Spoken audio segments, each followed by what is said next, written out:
game, and I think he's had some like iconic rough moments, like, you know, some op misses and some high pressure situations that have really stained him a little bit. But I think he's got a fun game, and he's got one of those games as an opper that can really dominate the server. So I think that was a cool pickup. Heavy God has continued to develop excellently. I think he's still going to be a force. He's going to be tough-roaded to get past. And then obviously MongolZ, his continued development into more of a Nico-esque kind of player into those roles and how he can develop within them is always going to be something we keep. When's the last time you casted Taz as a player in the server, Jason? Jesus, I actually not counting like any stand-in situations. When did he even retire? It had to have been like 2018, I think. So there we go. It's been a long time. Let's get into it. It's been a while, quite a while. G2 on the T side. MongolZ's going to be charging through the smoke. It's a quick call here. It's straight through the temple smoke into the fight. Nate with a double. Case locks 4. Okay, locks them up with the dual Berettas, and Hades left 1v5. Good luck, buddy. Nothing you can do here. Now that is what you dream of when you get the dual Berettas. Yeah, that's kind of how the dual Beretta round plays out in your head when you're sitting in spawn. It doesn't always actually happen inside the server, but this time it did. Oh, and he's got the ace. He hunted it down. Oh, look at the energy as well. Yeah, that's his big moment. Get himself hyped up. All right, keep an eye on what kind of a map he has. Pistol round like that sometimes just sends you off into the stratosphere. Or you fall off the edge. Or you fall off the edge. Oh, there we go. They all just start charging in towards him. And he just melts them. Hunts them down with the Glock. And Hades, goodbye.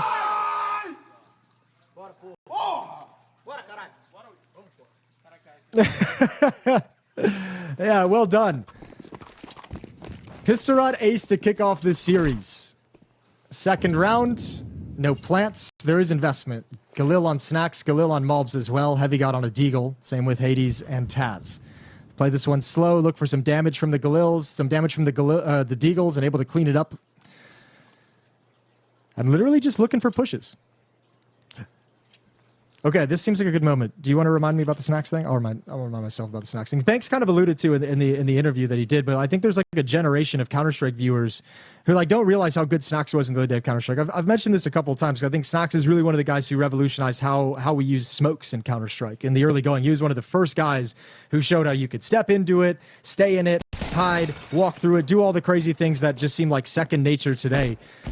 But he was such a force in the early days of CSGO. And there's a whole generation of players that don't realize he was once one of the best players in the world. Oh, yeah. He was probably one of the most exciting players in Counter-Strike as well. Like, just such an entertaining play style. A lot of positions named after him. Iconic plays at the start of CSGO as well, in particular. Tell you what, this like slow, like kind of walk across the map force buy isn't doing him any help. It's not giving him anything at the moment. 2 players gone down essentially for free.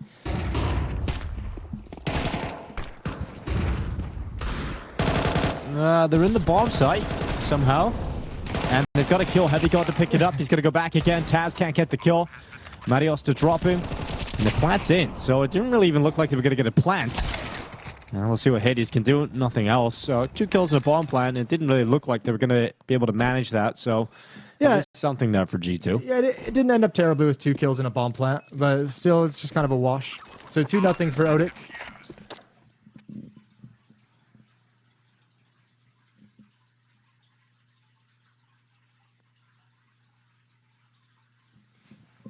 There's a lot of space between those 2 players. How's that happen? He stinks. You think, like, bro, just take like 2 steps that way and set up there. That is a ridiculous amount of space. Maybe he has the longest arms in Counter-Strike.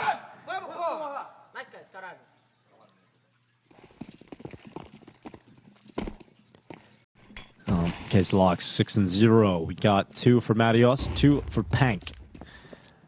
Nate and Woody yet to get on the board. Remember Woody from MIBR. Have his breakout team. Pank gonna drop Taz, and they may have got a little bit of extra money from the bomb plant in the previous round, but we won't feel the effects of that until the buy in the next. So this is gonna be a nice and comfortable 3-0 lead. ODDIK should try and limit the casualties here. Don't want to go down. Awkward fight. Oh, yep, you're dead. Dead now. Nate gonna try and protect that rifle, make sure they can't get to it. Should have no problems in doing so. MongolZ's gonna walk right into the rifle.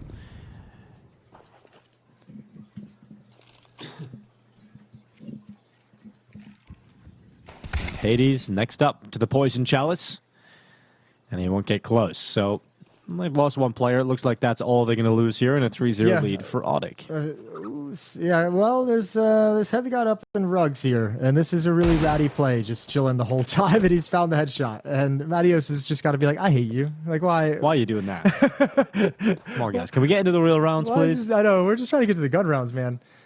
But still, I mean, jokes aside, any damage you can find at the end of the day is good damage. So 2 players have fallen so far for ODDIK. 1 more, and you're sitting in a pretty decent position where you've chipped away at their economy pretty nicely. Snax is leading the way with the bomb towards the B bomb site. Heavy got hustling to catch up with him.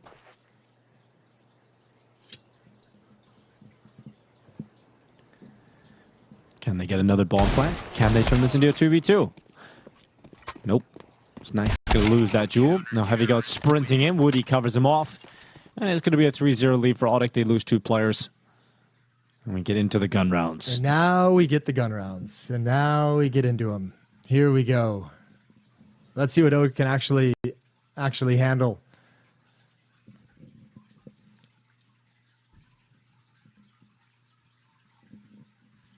It really is. Like, there's actually, the camera only fits 4 people in the shot. That 5th player is so far away, he doesn't actually even fit into the lens. He's camera shy.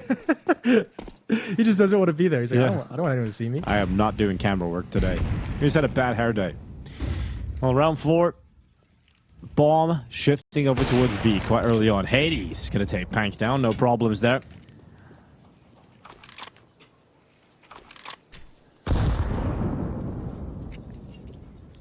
We got an opening kill here for G2. Pank, the victim.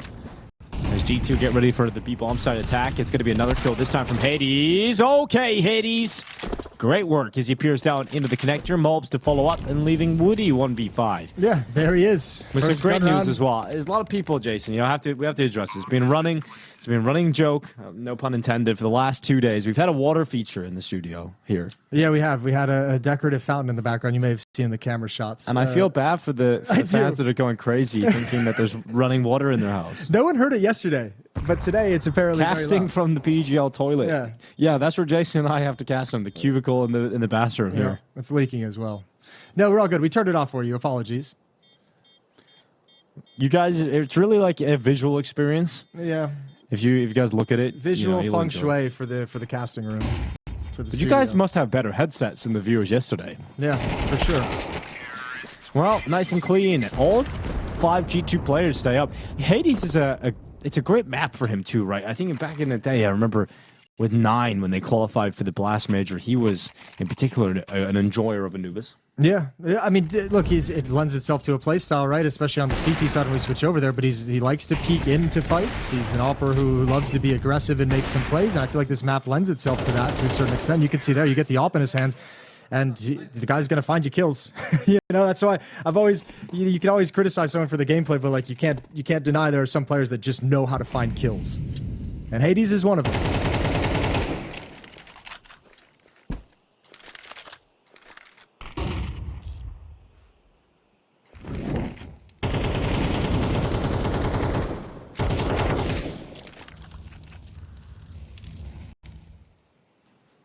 A lot of real estate for MongolZ to work with, but the free real estate stops now. Woody with his MP9 behind the half wall. Case Locks is over towards camera as well behind the Molotov. 2 defenders behind the Molotov to allow enough of a The distraction. most disgusting view model. I think this has a rival for Bigger Zera, but Woody's going to peek up and get himself a couple. Doesn't matter if it doesn't look good, as long as it's effective. Brazilians and their bad view models, man. Hey, the Europeans are following suit though, so you can't really blame. You can't fault them. Everyone else has gotten on the bandwagon now. Yeah, but this one looks worse. I don't know what he's done with it, but That shot feels very cinematic. that was very cinematic. Even Great like the job, quality guys. seemed improved. And the Oscar felt like CGI. goes to I don't remember the cinematic observer is at the moment, but you're all wonderful. Tapping away. Heavy God can't do it, so ODDIK back to the winning. 4-1. They return immediately and don't let G2 string rounds together. So T-side starting slow for Snax, his offense.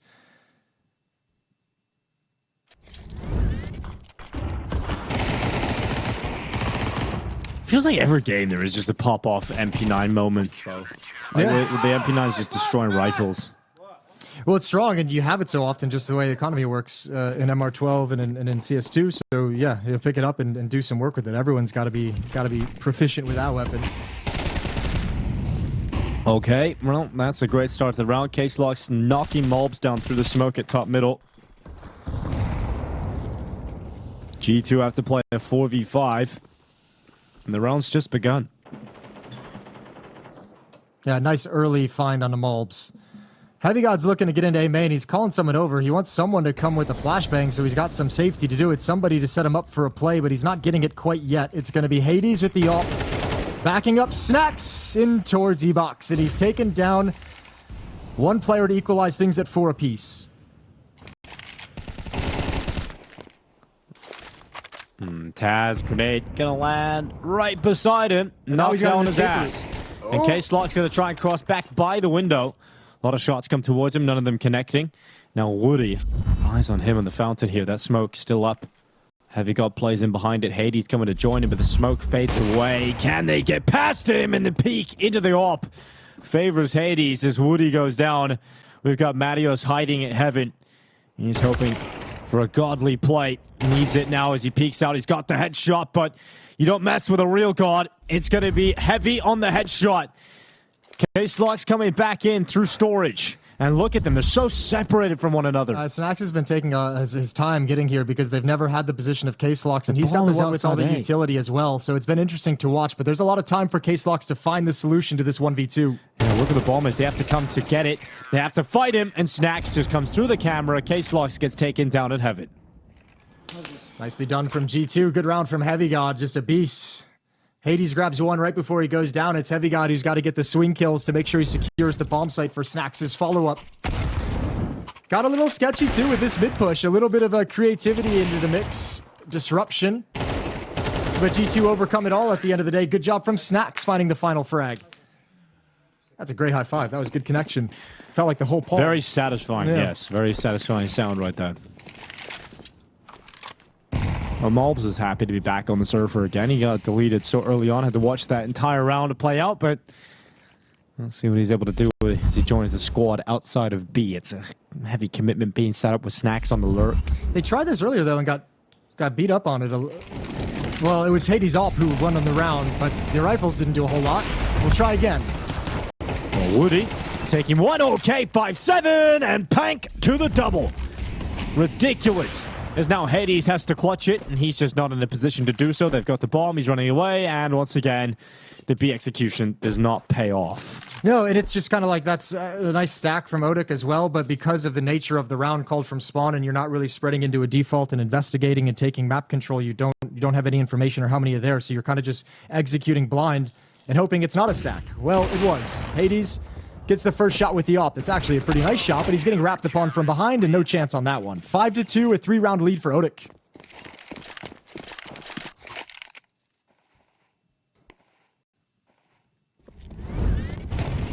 Building rounds on the CT side of Anubis as well. I think that's super important to note that they've done a great job of quelling any T-side success here from G2, stopping any momentum from being built up. Consecutive round victories have been avoided. And the Brazilians are giving themselves a beautiful foundation to possibly build into a map 1 victory here. This is a 0-1 game. Both teams lost their opening matchups. ODDIK lost to Astralis. As if there needed to be one more tie-in. If, Astralis with Hooksy comes in and beats this team and they come back and beat G2, that doesn't actually mean anything significant, but it is just funny. Yeah, this is all the tangential links. We love that. We got Mr. Caselocks going aggressive to the window. It's going to be MongolZ to fall down. He's still hanging around to the side of the smoke because he wants another. He's tasted a little bit of victory. He actually got away with it before that Glock came through the smoke. So Taz gets the kill. Heavy God trying to get one extra on the Deagle here is not going to happen for him. Taz will do as much damage as he can, but he's going to fall as well. And we're going to look at 6-2. 6-2. So, yeah, a very nice lead on the CT side. Well, you said we're going to watch Caselocks after that pistol round. He's 11-3 now. Yeah, that's what I'm saying. Like, you get a pistol round like that, like, confidence is at an all-time high. You feel good about the PC you're set out, feel good about, like, the server you're playing on, and you sometimes just run up the scoreboard. Feels like from there you can sometimes do no wrong. I think the problem that G2 has right now, and it's not an enviable position to give Snax a little bit of cover, is in this current situation without Hunter as well. It's like, I feel like when we watch them spread out into defaults, we saw it previously. Heavy God didn't have any backup to get him into A main. They didn't really have any plays or anyone taking initiative to get things started in the spread out, slower paced defaults. So like, I think that's why we saw him kind of switch and call some more executes. But it seems like when they do spread out like this, I don't know which of the players is supposed to make the first play for the G2 side of things.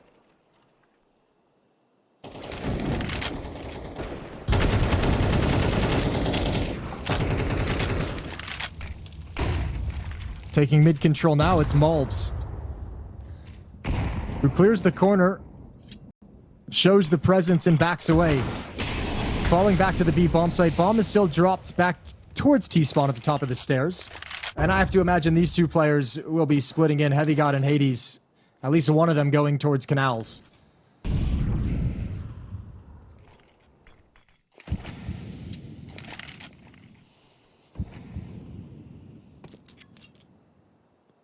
"45 seconds. The bomb coming back to a B finish.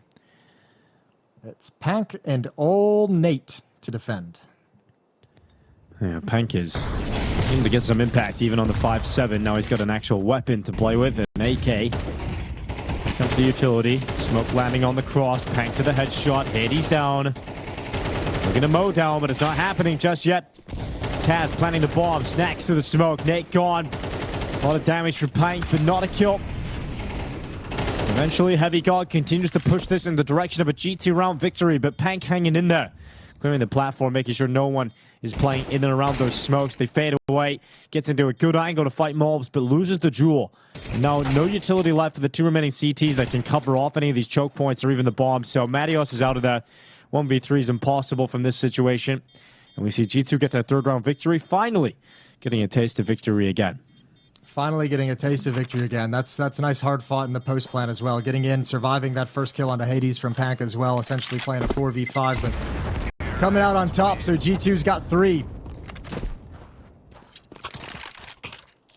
With a nice B execute coming in and spamming down through the smokes. How much more can they build? It's a great shot from Pank. It's almost a shame he couldn't build up more into it. You can see he feels like that same angle going back to it, but Snax equally finds one through the smoke. And then all of a sudden you get some freedom for G2 to start swinging wide. And a good job holding him off the defuse down the stretch.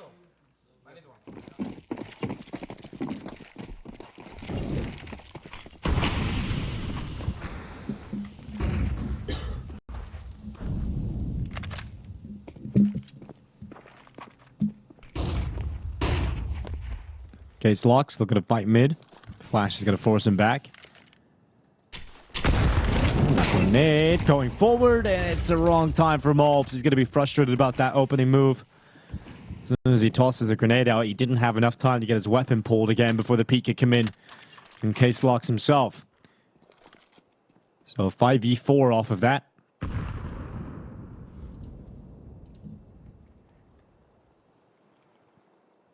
Smoke nearing the end, it's about to fade. And Snax waits for it. Taz and Hades crawling towards B main entrance. Once again, Heavy got outside the A bomb site, but without a player with him. It was Hades last round. No one to activate him in towards A main. There's been no presence established on that side of the map for G2. 50 seconds on the clock. ODDIK still with a player advantage, and it's only followed up. It's only improved upon by Nate and that peek through Con. Heavy God trying to fight his team into a position of power, but he's on the lurk. He's not in the main pack of the attack, and there isn't much of a pack left. Yeah, I don't think you want anything to do with this B hit from now on. Like, Heavy God's not even over in canals anymore. Just drive, fights at range. Hades falls next. Taz, no HP, no utility on either of the remaining G2 players. Yeah. And ODDIK's not giving him anything. To their credit, look how disciplined they're playing.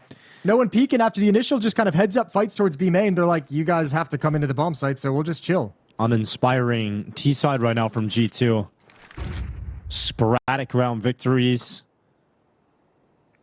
No real signs of any continuous success. It is just ODDIK kind of having blips on the radar and then getting back to winning ways. And 7 rounds CT side of Anubis. You're already in a really good position, and it looks like they could win more. Yeah, it really and does. They should win more. Yeah, playing so strong at the moment as well. Case Locks is 4-0 in opening duels. Pank is 3-1. There's only been one opening kill found by the G2 side of things, so this half just altogether is not going well at all.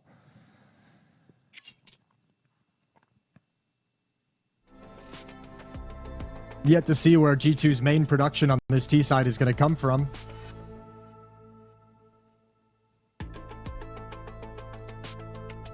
As a timeout's taken, the first for G2 to talk things over. You got the coach inside the server. He can always talk now.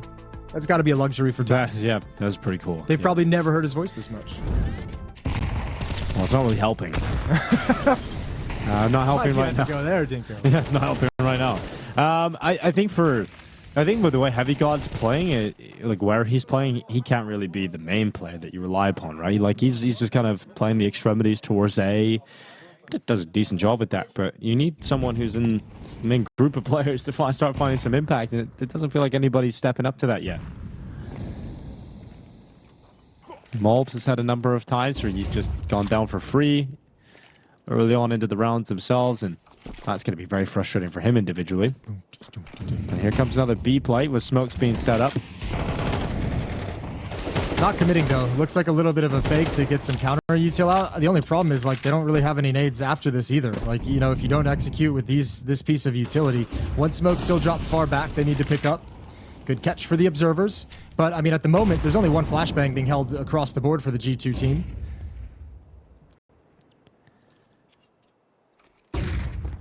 All that attention into the B bomb site. They hope it clears an avenue in middle.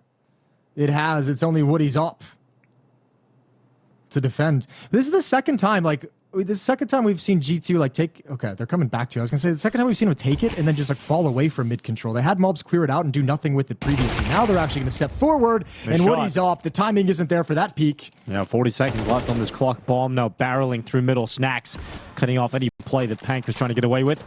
Let's go from Marios. He's still at heaven, and they know about it, but he's got a second kill. Oh, Hades, now in a real tough spot because he's alone. All of his teammates gone. And he knows this one at heaven. He knows this one at temple. What can Hades do? Made the noise, going to go for the bomb plant, and they're going to give it to him. No one's even pressuring it in the 3-on-1. So if he gets away towards A main, he can actually make this happen. Nice shot. Don't give him too many chances. Got to get another one. He's got to land one of them soon. He's getting pushed from so many different sides. You can see how much panic he's feeling right now. Nice shot. Needs another to come through immediately, and he was so worried about the A main player that he just couldn't watch heaven. And it's an almost impossible situation to be in as the Opera, getting pushed from 3 different fronts. Yeah, he got stuck too. You could see him wanting to get to A main, and then he sees the peak and hears the footsteps coming camera and coming bricks and turns around, and then he hears the footsteps in A main, and he doesn't have the timing. Stuck between 2 positions with no cover. Was always going to be a tough clutch. A main would have given him an opportunity, but not to be. For ODDIK, this is excellent. What a triple kill from Marios. For a round that G2 had everything they wanted and finally got some of that map control to lead into a strong attack. No one able to trade Marios was devastating.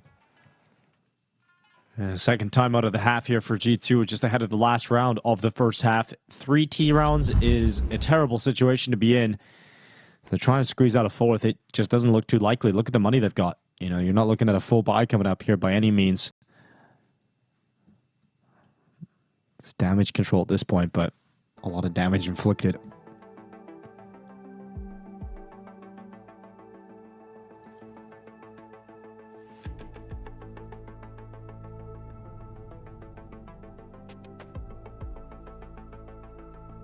Well, timeout comes to a close. G2 need one last idea to close out this half to get themselves a 4th round. I mean, so many of these rounds have just been attempted B executions that just haven't worked out. How many times have they just been held at the B main door? Some of those like late B splits. Look at this play. Dropout window, and there's a nice kill. Transfer over, dink from Pat. Somehow Case Logs doesn't get involved in that kill at all. Yeah, actually a 2 peeking from Canal, so why the hell not? Okay. Well, Hades up next. Here he goes. Woody ready. Couldn't get a second. He was very committed to that, and so Heavy got to drop him. And I think he must have spotted Hades early because he was so convinced of taking that wide angle that someone was was to the right. And all of a sudden, this aggression from ODDIK is getting punished. A little bit too pushy around the map and into a 3-on-3 with 1 minute and 15 seconds. So a chance for G2 to pump the brakes, pause this, and try and exploit a few things on the map.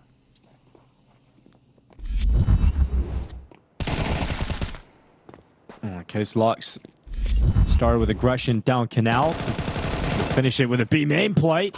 Oh my lord. Wasn't ready for Heavy God to be so close, but he nearly gets away with it. 1 HP left on Heavy God. That was crazy. He actually had no idea they were ending at the B bomb site, but still brings him down very, very far. MongolZ chucks out some utility, so Ponk isolated for the moment. It's taking Heavy God out of commission, right? He can't really take too many risks unless he wants to just be used as bait, but it's MongolZ in the fight, so Heavy God must clutch this. 1 HP, 1 dream, and he's got it. 4th round for G2 secured at the end of the half. Not a T-side to remember. A little pump of the fist from Heavy God as well. That 1 HP clutch had him stressed a little bit. So nice win there. But yeah, it's a good one to add on to the end, but there's nothing to say but a lackluster half from G2. And, you know, I think on some level too, focusing on the strong play from ODDIK and especially Case Locks, who had that disgusting pistol round and just built upon it. Very good half for ODDIK. 13 kills on Case Locks, 10 apiece on Pank and Matios. They end the half with 10 opening kills to just the 2 of G2.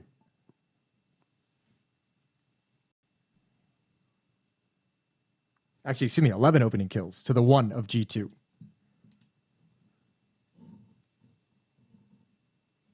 And that's the thing. It's much like Aurora in the previous years. You touched on it already as well. Like the idea that G2 at this point, like the stand-in situation makes it a little bit more bearable, but the idea that we have G2 dropping down into the 0-2 group would be insane. They lost to MIBR yesterday. If you lose to 2 Brazilian teams, and neither of which is considered to be the best Brazilian team, there's issues. And yeah, we can forgive a lot with the stand-in situation, but I don't know. This lackluster first half. Let's fucking go.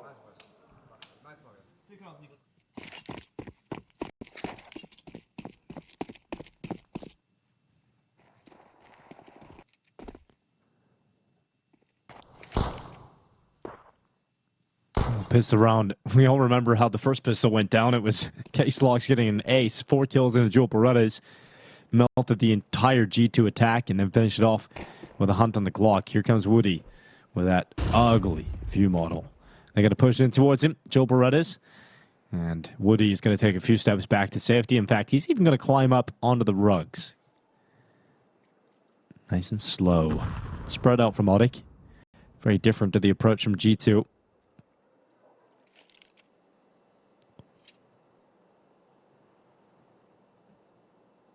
Pank. Now through the mid doors. Already some space, but Woody's patience about to pay off. Here they come. Sees the Joe Berettas, seizes his chance. Hades to go down, Heavy God to fall back. Now the play forward from middle towards cameras. The A split's being readied. Heavy God's about to be pulled in multiple different directions. Limb from limb. As he waits on the fountain, he's drowned out. Snacks to fall at storage, put away in a box. And we've got the pistol here for ODDIK. Yeah, there's no chance of getting in after this. Good kill from MongolZ on the flank. 2 versus 4. Taz going to go down back at CT spawn. Can't get past the beaches. And MongolZ reloads those dualies and says, oh, actually goes for the USP and comes back for it. Thought he might just try and save him. Wants to come in for the heroics. Nice one tap, traded off. 9th round for ODDIK and, what, both pistols? Yeah, both pistols now. Spectacular fashion in the first. Good work in the second here. And you have both pistol rounds. You had a huge CT half. I mean, all the signs are pointing towards a comfortable finish here from ODDIK in map 1. It should be a relatively comfortable close here. Yeah, it's looking likely. I mean, G2 haven't won 2 rounds in a row yet. Yeah, no, they haven't throughout this whole map. And I don't think you can really force up in this second round right now. That's pretty much going all in really early in the second half. Well, and, they the have. scoreline might warrant it, but... All right, here we go. Upgraded pistols with utility for G2.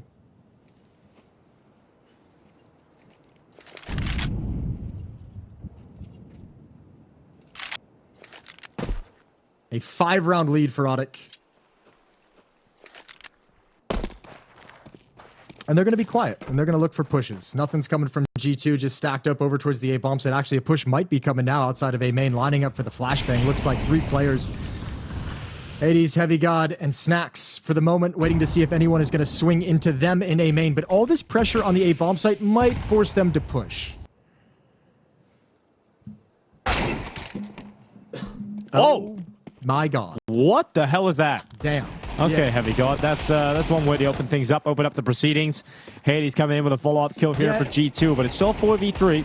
And they're going to wrap right around him into the A bomb site. They just vacated this position, and then the mid push comes in, and they know the A bomb site is clear from this point. So you're going to plant safe behind Cake so that you cannot be spotted from A main. And now G2 have to make a decision if they want to go for this retake or use these rifles they've picked up for the next round. I think with the man advantage, they're going to get pulled into the retake. No kits, no utility. One smoke and one flash, excuse me.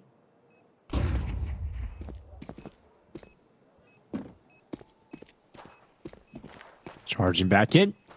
No peeks yet from ODDIK. Utility going to the back of the site. And Case locks on the double kill. Holding down hit. He's unable to take it. Taz will, though.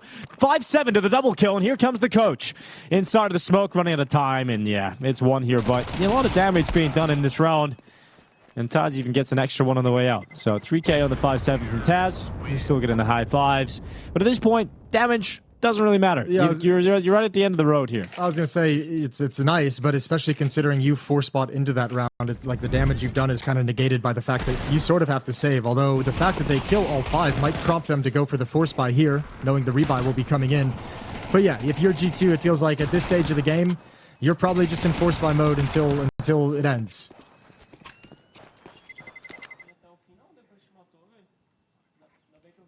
$10-4 for the Brazilians. AK-47 on MongolZ was brought forward by Taz in the next round. No one else is buying anything, so they're putting the gun in MongolZ's hands, hoping to activate him here on Anubis to save the day.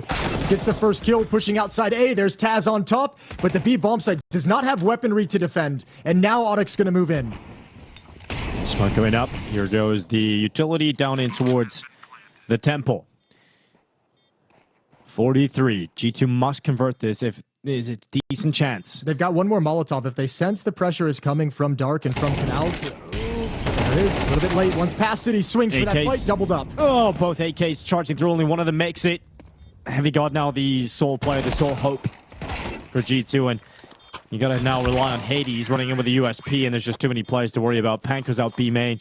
Another one round where you do a lot of damage, but at a certain point, this late in the game, you want to win one of those if you're G2. Well, they have a full buy now for the save that they had in the previous round. So basically, their whole plan is, win this one and then just go on a streak, go on a run, one round at a time, and just string them together. But as you mentioned, they've struggled to do that in this map so far. They've won 4 isolated rounds, and that's it. So the idea that now they're going to find the recipe to string them all together to make this comeback happen is a little bit crazy.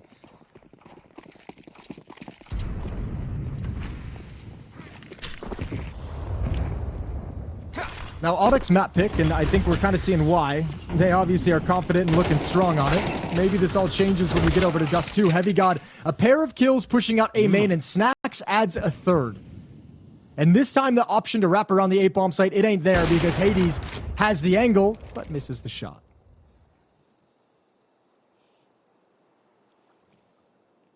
With Case Locks and Pank in 2v4, should be the first G2 defensive round win. Snacks is going to confirm that they take one step closer, and it's just Case Locks left 1v4 now. A lot of time, bomb not in his possession. And the blue dots of G2's defense swarm that bomb outside of A main. A really good clean win as well. I mean, just off the pressure from Heavy God, but the fact that 4 players survive and you get to build some money bodes well, at least puts you in a decent enough position to take that second step of the comeback. Okay. Case Locks, 45 seconds on the clock, looking for someone to peek into him to give him anything for free before he just accepts the fact that he's going to have to give it the old-fashioned, just a college try.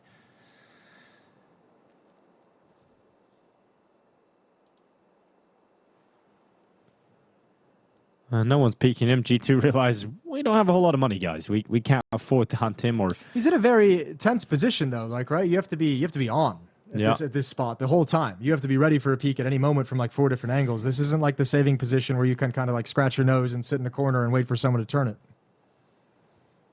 He's only got to do that for the next 10 seconds. No one from G2 is coming his way, so he doesn't realize it, but he is safe. Unless he has to change his position and put himself in harm's way, which right now he doesn't look like he's going to do. So we're now looking at 11-5. Question is now, can G2 finally put 2 rounds together? And we talk about all the damage that G2 did over the last few rounds and how that doesn't necessarily matter a huge amount. Well, now it does, because now that they got the win, it matters. Yeah, because there's very little money left over, and there is going to be a buy. You're going to force buy around these saved weapons because you don't have enough money to get a buy in the next round regardless. You double eco on the T side. And I raise that question again, is G2 going to be capable, or are G2 going to be capable of winning 2 rounds in a row for the first time in this map? They should be. It's the best chance for it. AK-47, the only thing that can get picked up around that is Tech 9s and P250s. So really a huge advantage in this round for G2. And equally, this win here is going to let them kind of cut and eat into this lead quite a bit. We might be looking at, 11-7, 11-8 by the time ODDIK gets guns a full buy back in their hands. So great opportunity for G2 to keep this map close or get it back to being close. Hasn't felt that way most of the map. 2 Tech 9s. A Scout, an AK-47, a Glock on Pank, and 2 more smokes after they've just used the initial nade. Oh, Case Locks is going to win that fight. Well, this is a beautiful way to start it if you're an ODDIK fan. Exactly. Kill onto Mulbs, Taz tagged down to 30 HP. For G2 fans, shaking their heads and they don't want to watch this one. Yeah, this is kind of a nail-biter moment right now.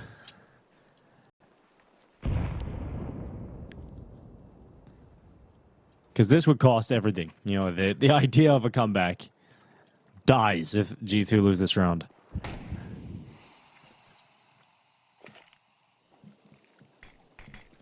No response yet from G2. Here comes the push through the con smoke, and Hades not going to walk fully. He's going to break the smoke. Case Locks needs to get his hand back on his mouse. Hades, taking a few steps back. He's going to use the utility, the molly. He's delaying it as long as he possibly can. But eventually he's going to run out of utility, and he won't be able to do that. Here's the bomb in mid. Here we go, the execute. Nate gets taken down. Klosk with a smoke in hand drops it out into the open in nowhere. He's going to slide on through it. 3 on 2. Heavy God. Oh, this could be huge. Oh, he bides his time. He waits. They never know. He's going to get both, and that's massive for Heavy God. 6-11. Heavy God's having a game. Even though the rest of his teammates aren't, he's fragging. He's got 18 kills now. A good double kill off the platform. And for the first time on Anubis, it's G2 winning 2 rounds in a row. Yeah, it's good to be here. We even puts a smile on Taz's face. 2 rounds straight. A lot more though. We need a lot of rounds together now for G2 to come back into the series. But this is the thing though. They're also kind of fortunate that this buy was relatively weak. I mean, Woody with that Scout was going to have a hard time finding production. They even gave away the opening kill. So the fact they recover is very nice. But that was a sketchy round for G2. 6 on the board. They're 5 back now, and they've got ODDIK with just unarmored blocks. So it should be an easy mop up here with 5 players surviving for G2. Then you're sitting at 7-11 for their next buy. Comeback is underway.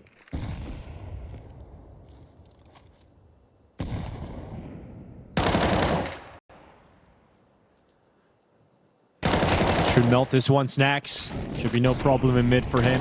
Need to apply pressure. He's going to help himself with his own utility.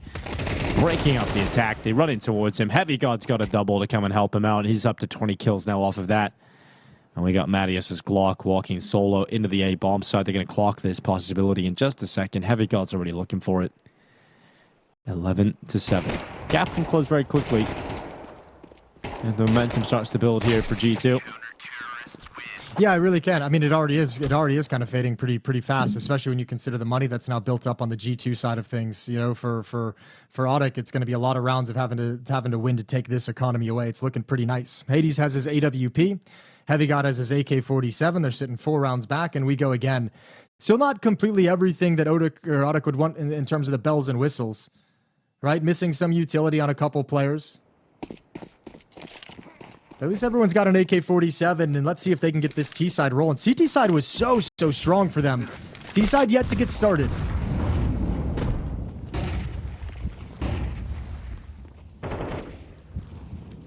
It's going to be Case Locks to drop Taz. Here comes the window fight. Nate, stepping up as well. So too good already for ODDIK. And now they know. Okay, Mattias with a one-tap. Heavy God just getting domed. Good luck, Snacks. Good luck. Oh, that's a crazy shot. Heavy God has schooled him in that exact fight a number of times throughout this half. The fact that he hits that one is so dirty. Well, 2 in a row is all you get. G2 going to be stuck on 7. And thankfully, they have that money, that bank built up for some comfort. They're going to need another full buy in the next round because now ODDIK has 5 chances to close out Anubis. There's just too much done in that first half. You went both pistols. You have such a strong CT side of Anubis. It's hard to lose the map, especially when your opponent's playing with their coach. Hades is stepping in for the team. G2 are kind of the walking wounded in Astana, are ripe for the taking.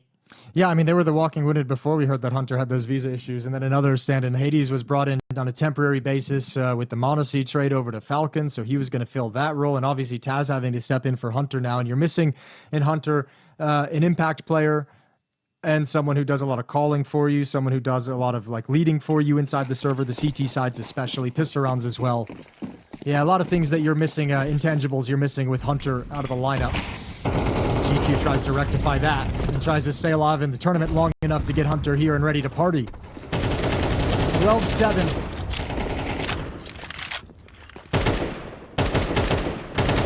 ODDIK in complete control.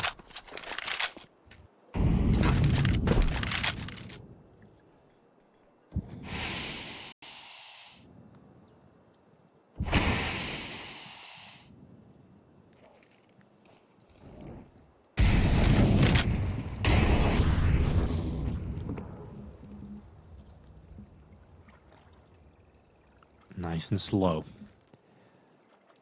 ODDIK realized that this is a great opportunity to close out the map. Don't want to let G2 start to come back again.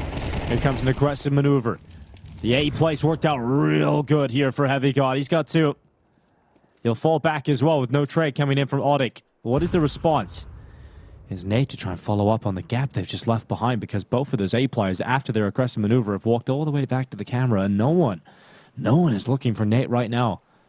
Yeah, this is actually a really Dude, he knows that too. He knows their backs are turned. And then pulls the trigger. But he still makes the most out of it. His teammates coming in now. The bomb is going down inside of the A site. Nate has made the perfect move that might just win this map. Well, the problem is now you have a team on the other side. Pank is actually coming in through the B bomb site, so they have to have enough resistance to hold off this retake for the flank to come to fruition. Oh, just gets by the angle. Nate gets over towards camera.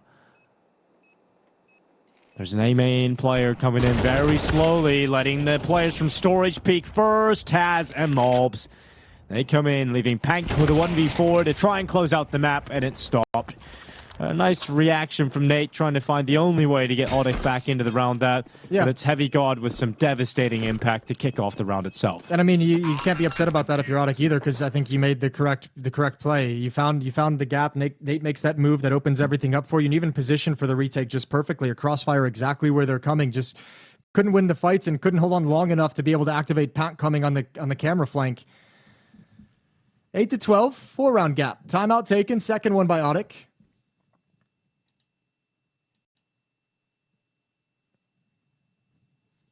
It's Coach CX1 getting on the mic to talk things over. They've got a 60 as well? Yeah, that's what I was thinking. I was like, that would be how you'd say it, phonetically, right? Yeah, they've got there's another 60. Damn. I thought he was the only one. All right, well, you're right. Heavy God is having himself a game, and this is a number of times he's been aggressive and found a double kill pushing out in that position. It's actually really cool to see. I don't know how he still gets away with it, but damn is he good. High five from the Polish brothers. And here we go, 12-8.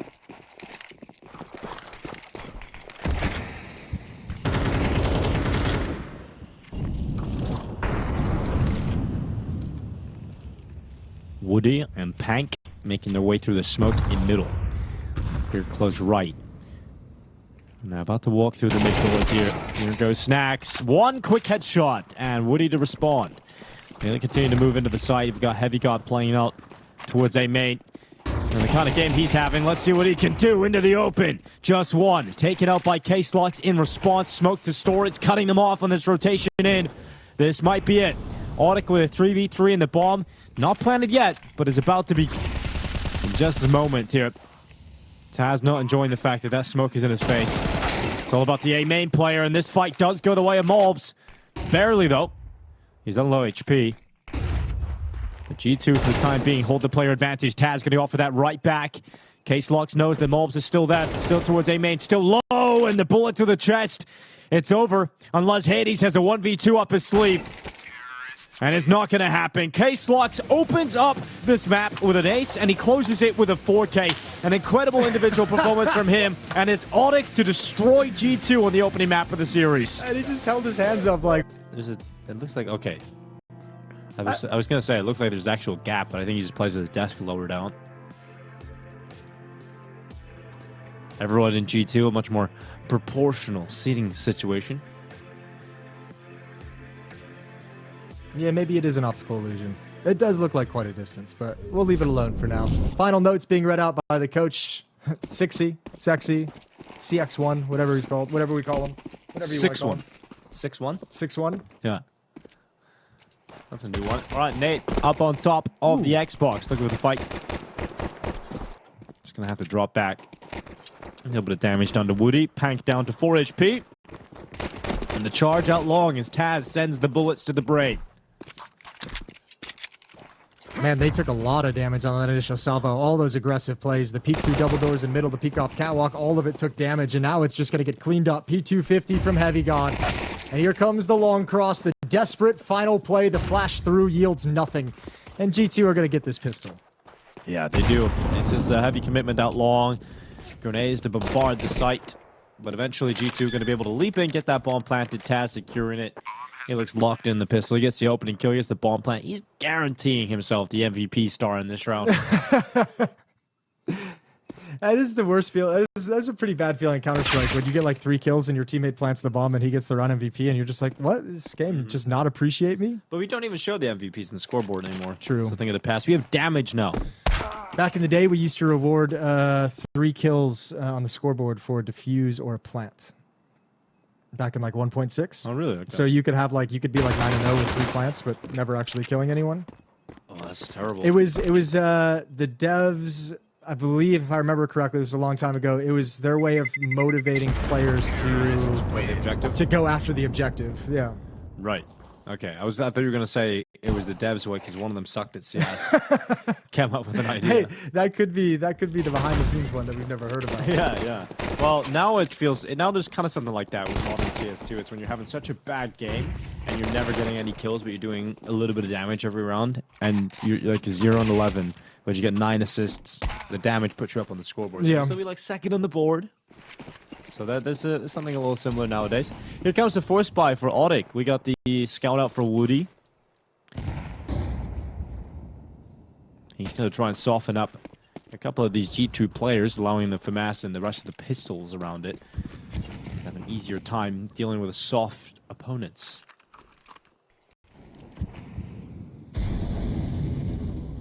Molly out towards Cat.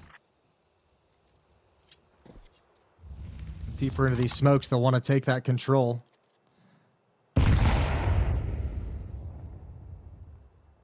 Haven't yet discovered the second round investment, but that scout will let him know it's on the board. Hades tagged down to 32 HP. There's a 5-7 close up to protect Woody in these peaks, but out towards long. G2 doesn't like what they're seeing at double doors. They don't like what they're seeing at sensing at catwalk, so out towards long we go with 4 players. MongolZ is left as the solo player in mid. Case locks. Boosted.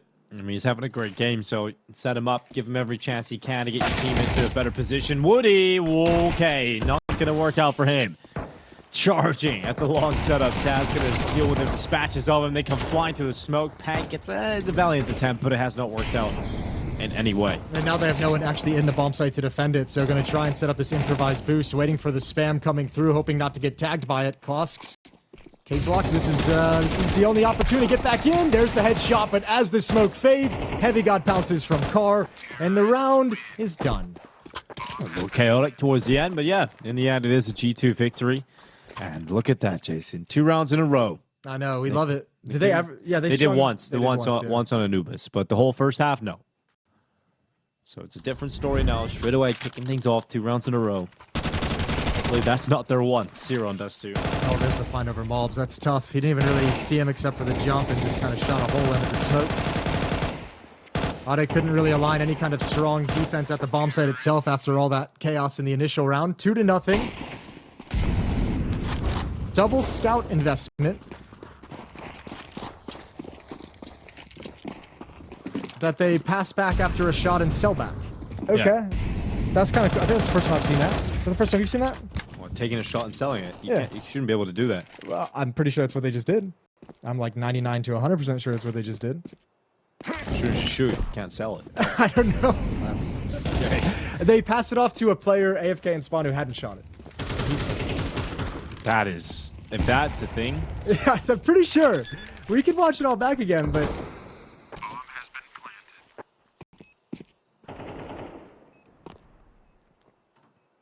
I feel like I'm setting myself up to look like a real big idiot in a second. I feel like everything is poised to make me look like an idiot, but I'm pretty sure that's what happened.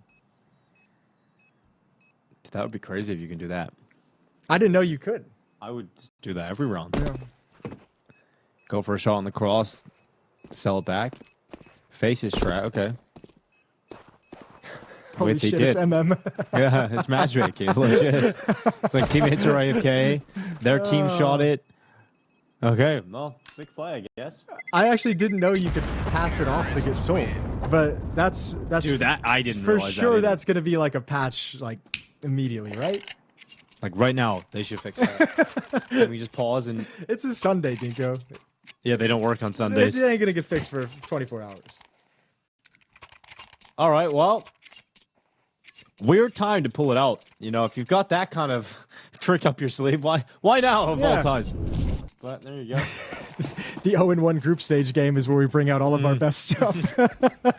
Because someone's going to try that at the major, you know?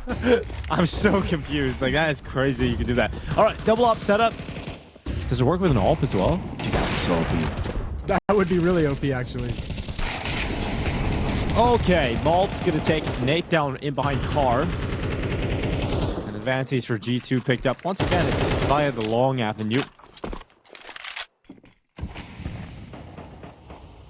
Is that... Have we just witnessed the Olaf boost of 2025? Is that the equivalent now? I don't know. It's weird because I don't. You know, I know one scout took it. I don't know. I don't want to theorize and talk about it without it on my screen. Let's just focus on the round here. 4-on-5. ODDIK in the bomb site. Panka's going to be the first one to make contact. Smoke gives him a little bit of cover to swing a little bit wider so the AWP cannot peer into his position. Only 1-for-1 as he gets blinded and his bomb site is overrun. Utility going into the site, but the smoke is already up, so that fire can't ignite. And the retreating players of ODDIK run back to the B-bomb site to save their 3 weapons, and we watch G2 go 4-0 up. It's a much better start here for G2. Just trying to feel like they're a little bit more in control. And we expected Dust 2 to be better for them. Yeah. And so far, it is delivering on that promise. Better for them and probably expected as well, considering how good ODDIK looked on Anubis, like a little bit of a weakness for, or at least weaker than what the Anubis looked like for the Brazilian side of things. G2 up, now up to a 4-0 start. Heavy God 5-0. Hades has got 4 frags as well with the AWP in his hand, and actually there's a ton of money behind this T-side offense, so I mean, if you're ODDIK, you have quite a task of grinding out round wins to take this economy away from G2. Timeout, they're first as they talk things over, trying to get this under control. Up on Woody. And everyone else fleshing out their buys also.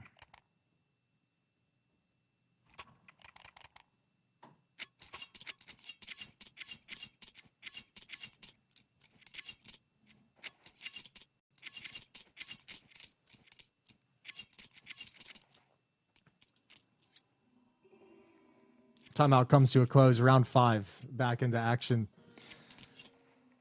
Got a couple of good B spawns. Hades and MongolZ likely to take control of lower dark and get started quickly on that mid control.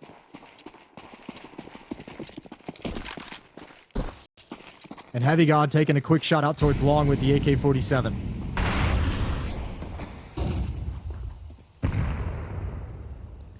Oh, Pank's about to clear Heavy God. He looks away. Just at the wrong time as Pank walks into his crosshair. It's Pank to win the headshot. The opening kill this time at long for ODDIK. And with those 2 spawns towards the B bomb site, I think G2 is just going to run a B contact play, a B pop off this. And timing is right about now. Nate's just coming back to double doors, so there'll be 2 defenders inside the B bomb site. And now they'll have to go through smoke. So they missed the opportunity. They had the idea. That's what they wanted to go for. But it took a little time to orchestrate, and now they've missed that window. So the round will slow. And more than anything, it looks like G2 is going to be content to wait out this smoke and just re-exec.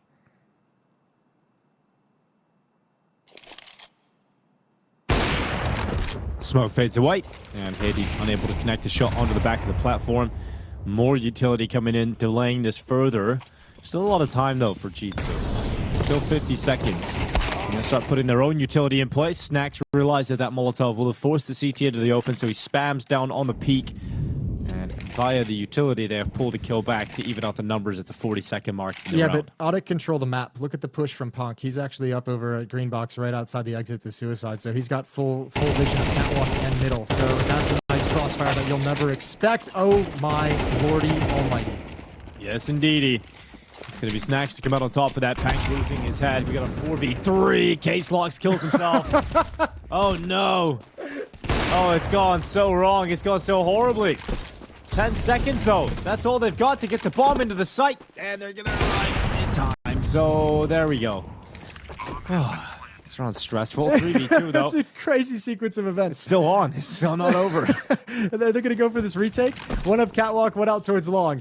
All right, there's a little bit of spam through the smoke, but Woody's not going to commit unless Nate finds anything. And as the smoke is still up, and it's got plenty of time still, he backs off. So, round one by G2. M4 hits the deck. Op out into pit. And is going to start running to escape in safety, but G2 is on the hunt. So a trial for Woody with only one bullet in the mag. Yeah, he's going to land it. And he has enough time. He doesn't realize it. How do you even AWP with this view model? Like, how do you do it? How does your brain, like, function the flicks? I don't know. Well, we're going to find out. Gets used to it. Here we go.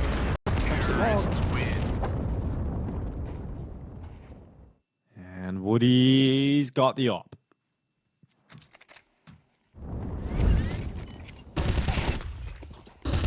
Good clear from Punk. I don't know if he saw anything or just kind of dotting the T's and crossing the I's, but he's making sure he's not getting caught off guard by anything. That was the one. Punk missing that kind of a spray from behind. That's a nasty, amazing crossfire setup that there's probably not really a clean path through. Just missed opportunity.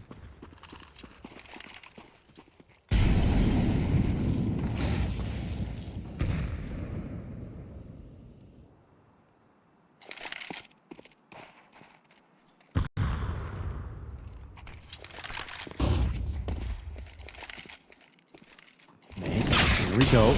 Aggression stopped by Taz. What a shot.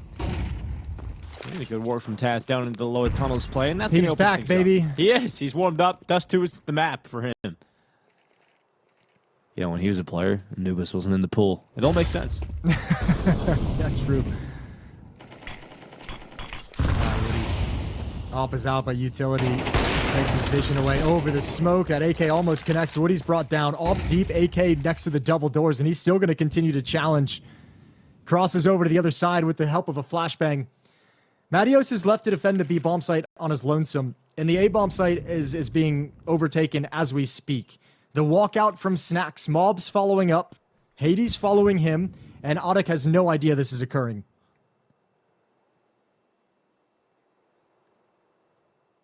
So silently slinking their way into the A bomb site. Plant's being locked in. They'll realize now, okay, well, they're in the A site. The ball is planted, and Case Lock's going to take the fight and lose it immediately. We'll always have map 1, though. They will always have that, yeah. But G2 looking like they're going to have map 2. This is quite the key side. And there's not really any fight, is there? Like, where have they gone? It's 2 kills, 3 kills, 2 kills, 1 kill. At this level, it is just. I mean, sometimes the map pool is just like the most brutal thing out there. Like some teams are just they've gotten good on Anubis. Obviously, have some good plans. Probably a tough map as well for a team with 2 stand-ins who don't have all those plans. On a map like Anubis, where you have to be pretty proactive and know what's going on the CT side at all times. Here on Dust 2, G2 outshining him. In particular, Taz.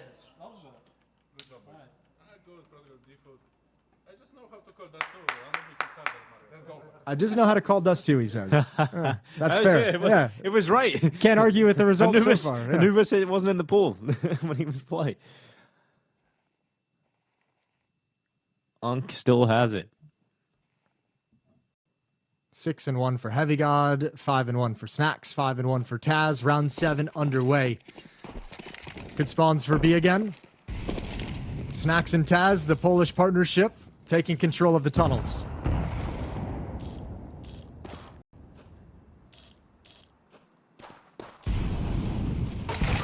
Hades sees the barrel and unscopes, rescopes, and gets the kill. I don't think he expected that guy to come back to it. And he was like, Nope. oh, okay. Still able to react fast enough, and another opening kill in favor of G2. And the rest of the defense all actually kind of settles in towards middle. One more comes up towards Catwalk. There's one close. Good frag from Woody. Good escape as well. Malps makes sure it's not for free. Teammate of Woody goes down. And now ODDIK and Panic rotations trying to find exactly where G2 is going to move next.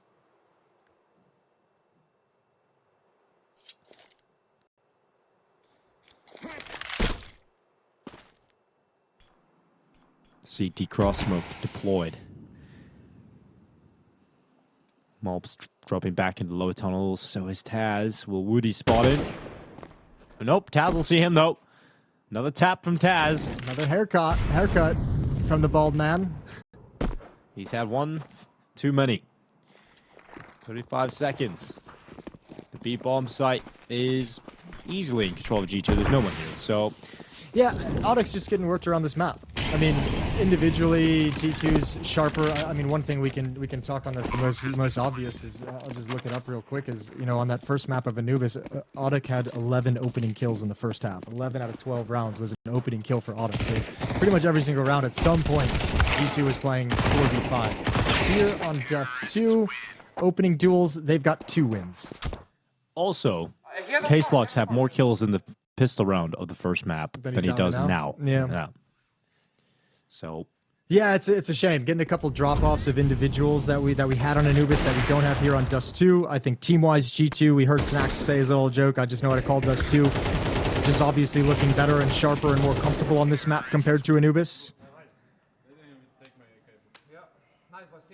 And I don't even think they've been super stressed. I don't think there's really been any issues in this half so far in terms of, you know, rounds almost slipping away from them. no, the most amount of kills is 4 on the CT side. So Pank gonna step up. At least an opening kill here for ODDIK. Let's see if they're able to turn this into a round victory. G2's response is to send a couple of players up through Catwalk pretty quick. Yeah, but the bomb is disconnected. It's on Snacks' back and T-spawn. So if they wanted to like kind of do something with this timing and really commit to it, it's not really there because the bomb still has to connect. And now that you have everyone up Catwalk, the smoke's gonna fade at the double doors and Snacks can no longer follow up with you. So kind of an interesting round to see what they're gonna do with it. Snacks is bailing out to the B bomb site. Well, there's a good reaction from Malp, so I haven't seen a fake like this in like a while. yeah, he's like, we used to do this back in the day. Watch, this is gonna work. Like a solo bomb fake.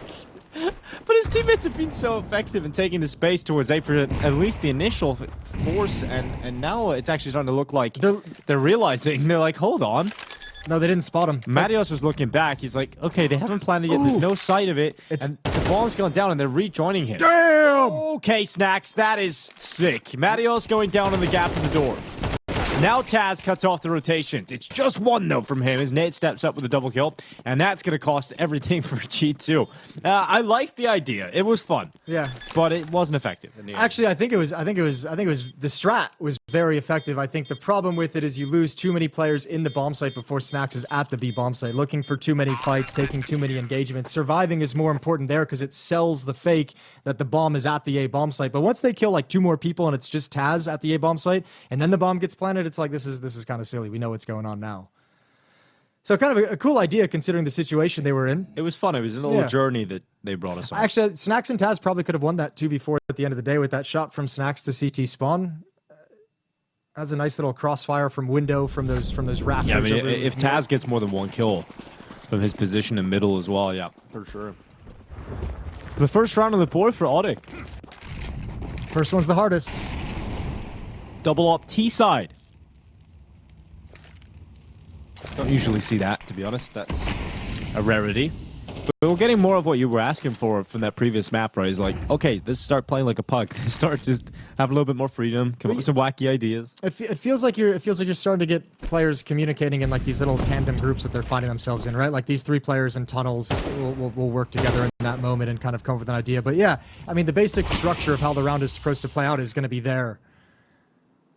It's more just about players not being afraid to make some opening plays, calling for flashes, which I feel like on Anubis, we were watching them kind of just sit back and not really do much. And here on Dust 2 being active.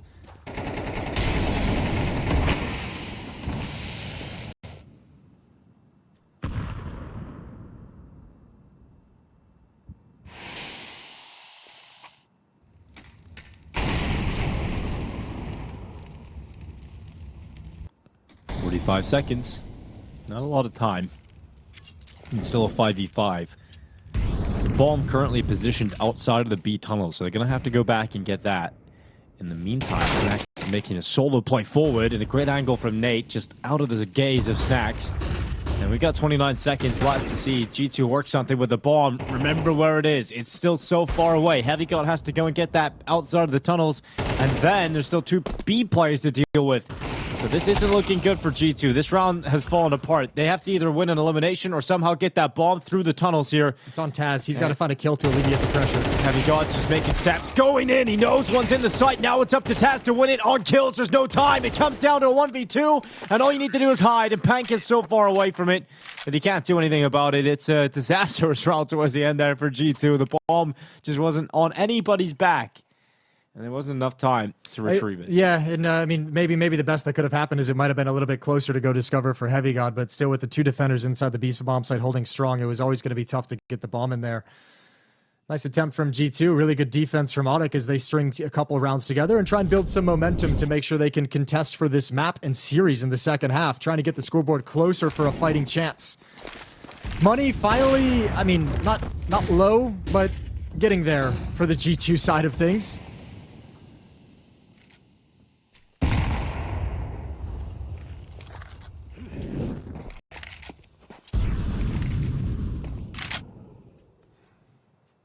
Taz left alone in the B tunnels. 4 players for G2 out towards long. And just now, ODDIK is going to start investigating and see what's going on the map, in the middle of the map specifically.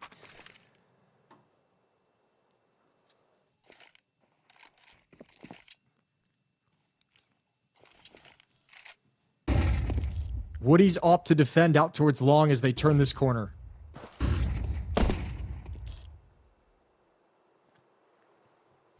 Oh, just seen a little bit of his opponent here, Hades. Able to connect the shot, but he can send his rifles forward. And Heavy God cuts through Nate. Is there a follow-up kill available? There is, but he can't take it. That'll be MongolZ to do so. And now his gaze focuses on short. With a smoke up, that molly ineffective. And so Taz now pressures through middle to cut off the rotation of Marius, who's trying to come in through CT spawn. It's now a 4v2, one that G2 will convert into an 8th round win. As ODDIK start to retreat to try and save the remaining weapons, Taz will keep the pressure up, but they're out of there. Taz having himself a good game. 9-3. He's actually the second best fragger at the moment on the G2 side. I think Heavy God has 10.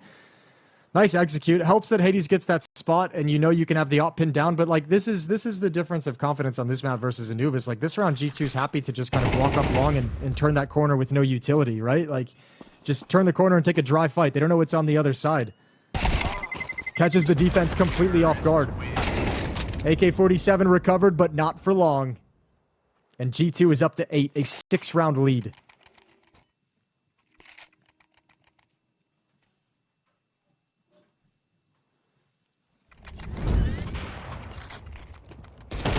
What a response from G2.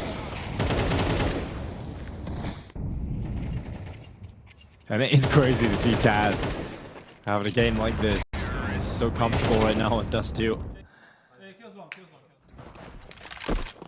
He's getting some really good spots as well to be your kind of like experienced player who hasn't really, you know, grinded the game too much recently, like these lurk positions where like, you know, Taz understands how this moves and understands where the play can be made to really punish, you know, the defense shifting. So it's nice of them to put him in those positions to where he can shine. He's done a good job in this, like cutting off rotations, punishing them at the end in the post plants. He's been just fine for G2. Over to the B-bomb side we go. It's a foot race because ODDIK is gonna kind of beat him there. They're to contest at the double doors. Smoke just plumes now. Bomb is recovered. MongolZ and Taz against the world, and they come rushing in at him. Taz now, this would be the big step up. The 1v3, the next level. He goes out into the open. Molotov to heat things up before the MP9 out into the open. Taz just couldn't control the spray, and so we'll follow the MP9 of Marius. A third round for ODDIK. Last round and a half coming up. I mean, look, I think when you have to say it's a decent enough recovery for ODDIK, I think enough to be pleased about. They've given themselves enough breathing room to have a chance to get something started. Not much, but to lift yourself up of what 7-0 to scrape together 3-4 rounds to end this half would be lovely. One more round to keep it as close as humanly possible.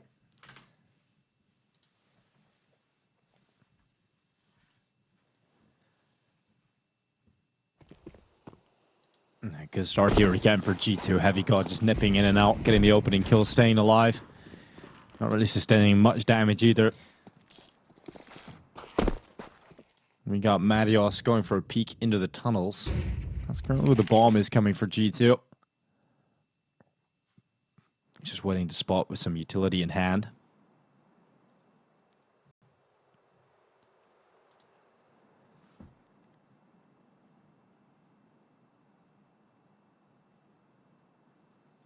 G2 not showing him anything just yet.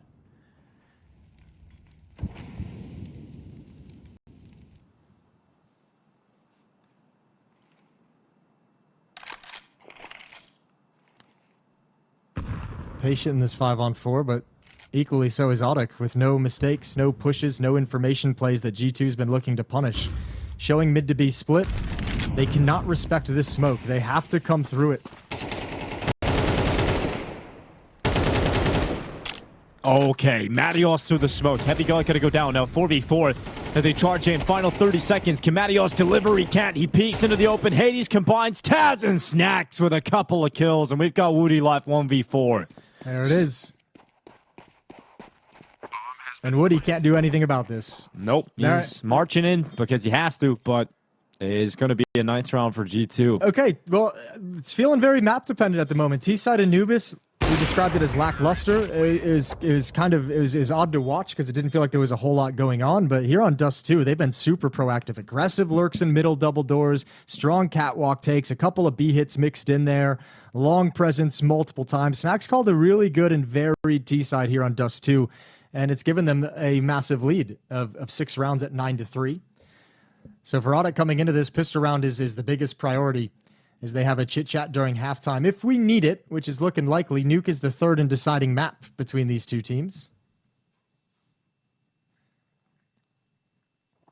It's an 0-1 game as well, so loser obviously drops to 0-2, and on the verge of elimination.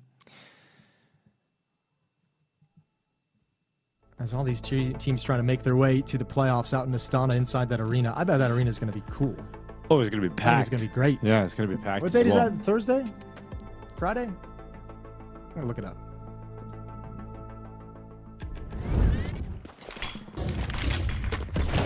It's the Heavy God opener. Yeah, it feels pretty good when you get to run out long like that and get away with your life.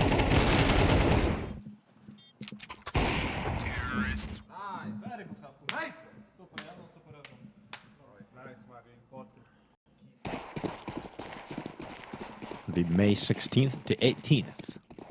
The playoffs of Astana. Exciting. Coming right up. And G2, a team that, an organization that always wants to be in the playoffs. Whoa. And, well, we got Mobs hoping to cut through for a 10th round victory here. He's got himself a couple of kills up through short. He's going to drop down in towards spawn, and he's done so much of the heavy lifting already. Yeah, that's a really nice start to the round as well. 5-on-3. Woody on catwalk gonna, not really make a play. He's got no teammates joined up with him just yet, so just waiting to see if there's going to be any of a jump up onto a box. He's got the only utility remaining, so you have to imagine kind of smoke towards the box, towards catwalk to cross over, flashbang up in the sky, and let's just see if we can find any kills on the cross.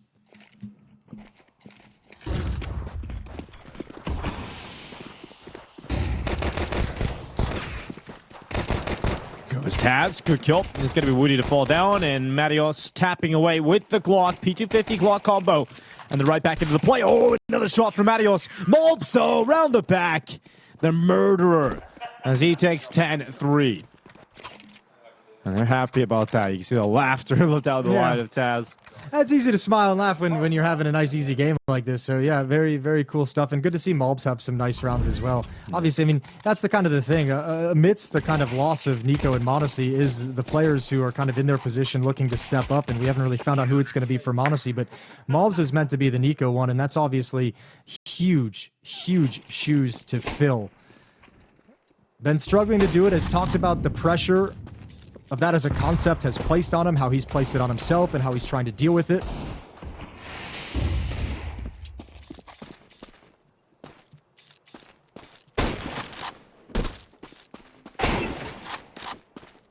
Oh. Okay, Hades double shot up through middle. Yeah, very strange to see ODDIK fall off so much. Coming into the second map. I was really excited for it because I thought, you know, you were looking at case locks popping off in the warm-up. He was killing all those AFK players so well. I know, he got us hyped up, didn't he? Not so much at the moment. But I mean, I think a lot of that is similar to the first map where it was like kind of like, you know, I don't want to talk about like G2 losing this map. I'd rather focus on ODDIK winning it. I think the same thing here. G2's played a really good game. They've knocked ODDIK off of their game here on Dust 2, and I mean, you can see the results of it just running up this scoreboard. So full credit to Snax and G2 for putting together that great T side and just carrying it through to the second half thus far.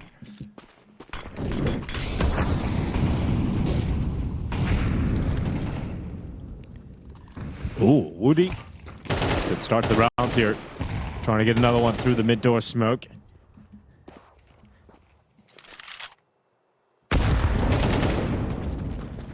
Nate's going to chase forward as Snax tries to fall back into the B-bomb side. Utility dropping in for that CT cross. Yeah, but this has been telegraphed this whole way, so all the rotation is here. Oh, he goes through. Heavy goes through and he comes out on top of it. Case lock's gone. 4v4 established off the back of that, so the hard work from Woody undone.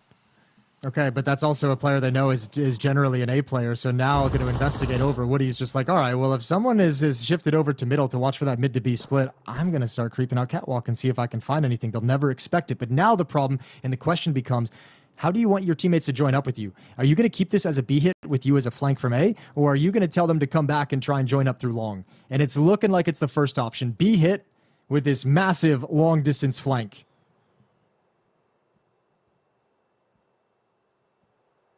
"40 seconds.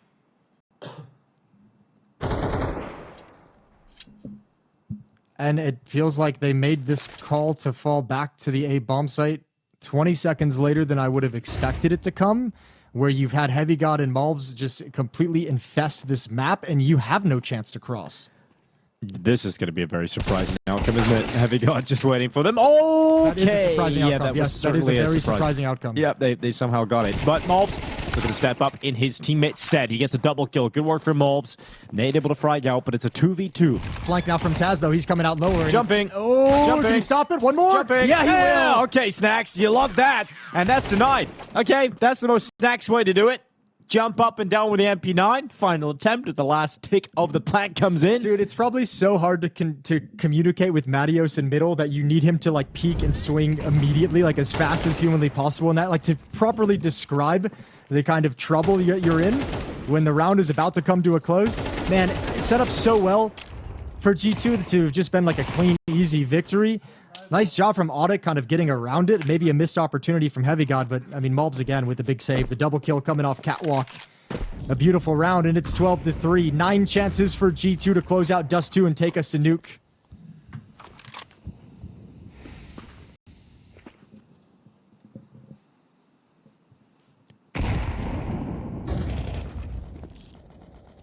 Boost up and appear down. Hades gonna drop. Retreat. Nate's gonna get some cat control for his teammates here. And a Molotov actually gonna force MongolZ forward. So he's gonna go with a flashbang. He's gonna lose that jewel. Shot from Nate. Yeah, but there's an op to back it up and another And M4 second coming. player, yeah. Heavy got to go in as the follow-up layer. He was blinded, and he still got the kill. We got Snax in the follow-up as well. So 4v3, under a minute left, and the final long leap from ODDIK as they try and get back into this round. They have no nades to cross. They just have to fight. They just have to fight the whole way because they've got nothing to cover this, and Hades' op is on the other side. Yeah, well, Hades, he's looking for the first peek. And the come up into the site. Nice shot. Gets back to it. Now it's just Woody planting the bomb and now attempting a 1v3. He'll move into the open, and Snacks is the man to put him in the ground and give G2 a Dust 2 victory. And what a recovery. That first half was a clinic, second the same. And we've got G2 bouncing back into the series, tying things up. Yeah, once like they felt like they had that map in their pocket, they just never gave anything up, did they? Just kept running it. No one got over aggressive, over ego. Nobody tried to over peak and end things too soon. So just a nice clinical game from G2, and that's more of what we expected coming into this. Nuke is a lot more restricting. Nuke is a lot more strategic and tactical. So is Anubis, which is a map they struggled on. So we heard Snacks kind of laughingly joke, "I just know how to call Dust 2." Let's see if he knows if he can handle ODDIK on Nuke. Gonna have to call a good T side for them. Gonna have to have another good performance at a MongolZ. I think that was a big change up as well. Struggled on Anubis to find openings, but on Dust 2 he was solid. And G2 is going to be starting on the CT side, defending in this pistol round against ODDIK. The Brazilians attacking into them, and it's an upper rush. Yeah, it's a quick play.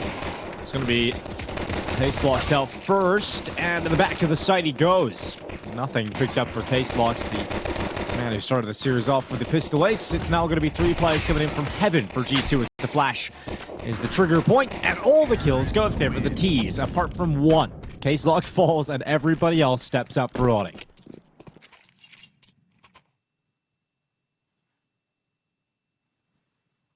You good? I'm good. Yeah, I honestly, I kind of zoned out watching the action that round a little bit. My brain just kind of froze with all the fragging going on. I was like, I know. That's my coach. Is he alive? Is she sleeping over there? I was like, no. I was just like, what has happened? Brain just kind of stuck around the kills. Oh, 1-0. You've been out since 4:30. It's been early. Yeah, here we go. Smoke over towards ramp room. It's gonna not let anyone go in there quick. Hang on, I'm gonna get back into the swing of things. Punk.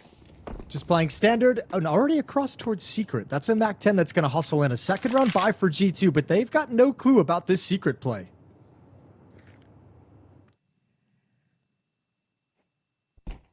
They're going to attempt a boost. There we go. Have you got put Snacks up on top? If you can't make that boost happen, we've got issues. They did eventually. They did get there, yeah.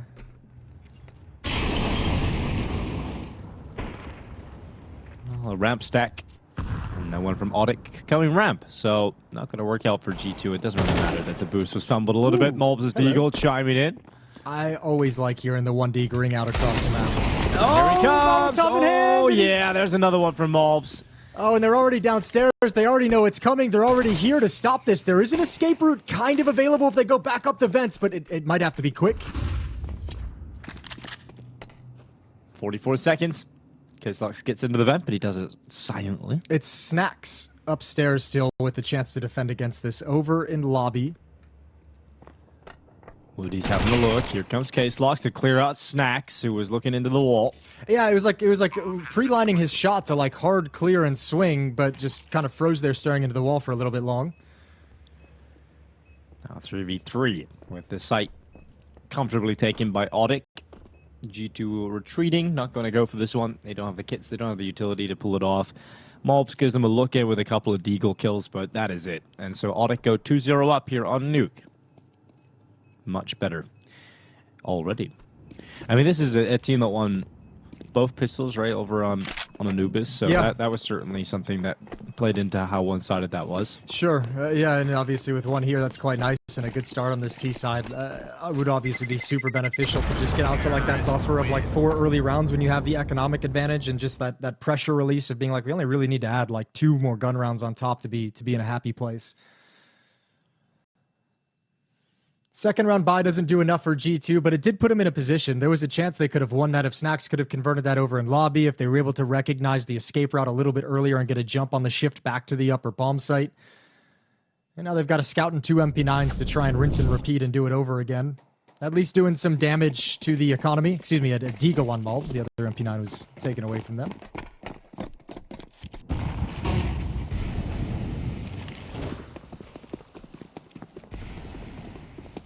A quick charge outside. Tastelocks going to get down to a Secret. In fact, ODDIK do occupy the secret hallways quite early, and we've got with hell sees Heavy God, and Nearly takes that kill. A lot of damage being done. Pank to drop snacks. Nate to try and wrap around the back. Heavy God now with his deagle. Looking for that exact maneuver. Taz to come out on top of that. MP9 traded. Nate eventually getting his kill. Looking for Heavy God in the lockers, but he locks him away. Now an AK-47. If Heavy God had a little bit more health, maybe he could do a bit more here, but he's only got 9 HP, so he'll march off to save. If he had a bit more health, he might go for like one kill to see if he can get a quick one and turn it into a 1v2, but now it's about trying to find a creative saving position, because you've got 9 health and this bomb explosion is huge. And you've got to avoid the hunt. So quite a test for our friend Heavy God. I'm just going to wait inside of Garage. You can move a little bit deeper once that bomb's about to go off. Spraying and such is the name of the AK. Not bad. Spraying and such. Yeah. Creative. It was good. Look at that little bling. Dude, that's not little. That's huge. A Mac 10 on the deal. Interesting. Heavy God takes his 6 points of damage and survives. So AK-47 into the next round. Should be a bye from G2, their first gun round of the map. So 3-0 in the favor of ODDIK. Really no issues to talk about during that stretch. Trying to cause an upset. You think this... Okay, without looking at the rankings quite yet, you think this is a bigger upset than if HOTU had beat Aurora earlier? You said that so disgusting, like you're disgusted by the question. Yeah. In HOTU. It is just barely. It's actually a bigger upset. Yeah, I think it's. But it's not really. I mean, the points for G2 don't actually make. You know, they didn't earn them. They didn't earn them. You know, they stand-ins. Okay. Whereas Aurora actually are the full squad. You know. Hey, the bomb's on the ground in front of the smoke, boys. That's not a fun place for it to be. You're gonna have to come back and get that later, and that's assuming you can find some kills elsewhere on the map. So G2, within the first 30 seconds of this round, have got themselves in a 5-on-2 and probably their first round victory. It's Nate and Matios left to recover. Well, as soon as the guns come out, G2 haven't lost a player. It's a good start here. But yeah, it's I think it's by the numbers, sure, it's a bigger upside, I guess. Then that makes sense. Good show. G2 is ranked number 5 in Valve ranking, or is ranked number 5, and ODDIK is number 93. 93 in the Valve ranking. In the world ranking, they're 59 for HLTV. Right. Okay. Well, the Valve ranking is starting to get going now, Jason. It took a while for that to really... There was a lot of problems with it, still, a number of problems. I don't think there's any way to implement something on this scale without there being problems Yeah, with exactly, it. yeah. But I think overall, for like the first run of it, I think we got most of the teams we should at the major. Yeah. So that's a good sign. I think GamerLegion won't enjoy it as much, but... no, probably not. Yeah, it's been a cool system for. I think it's done a lot of things really well, and a lot of things can be improved, and we'll just see what that looks like throughout the rest of 2025. Long hold save here as Ned and Matios take their AK-47s into the next round as G2 go up to their first round victory.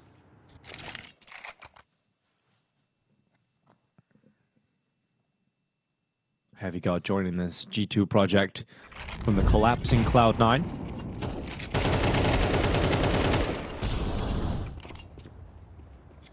See, Perfecto is signed up as the substitute for Falcons for the major. Oh, nice. That's actually a really good sub to get. Yeah, that's not bad at all. It's not a bad one. Although he's been out of the game for a while. I was gonna say, like, I'm assuming he's been grinding a little bit. Taz has been playing more recently. Student for London as well.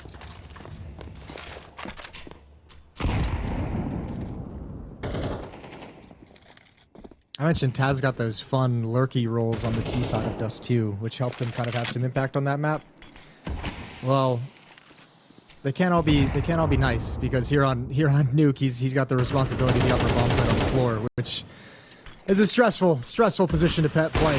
Hades, good shot with the AWP. He knows he's got at least one more close up already at red box, and now spots out a second, or at least hears the cue of the AK-47 fire. Hades goes down. Yeah, could have get away with a second there. Once you're pinned to red and you can't really get away, you've got to land an absolute banger, which he doesn't do. So, Mulp's coming up next. He's around the secret smokes. He's not seeing anybody cross. I think this is the play to make. Oh, he could have got two. It was just too perfect. It was just too perfect. Oh, what? Speaking of which. Yeah, speaking of which, indeed. Perfection with a final bullet. And Heavy Gods left 1v3. Fire tickling his head. Here comes Nate. He's looking for the ace. This will be all 5. And a stylish ace it would be at that. Nate round the back, and he's got the headshot. What a round. Yeah, look, he's looking around like, guys, did you guys see that? Yeah, beautiful. He's like, I know Coach saw it, but I need the rest of you to watch that back later on tonight. That's a good shots, obviously, coming in towards team main, but really MongolZ, that opportunity, created it for himself. Beautiful play to come right back through the smoke and just doesn't take the first kill clean. Almost panics because it's too perfect.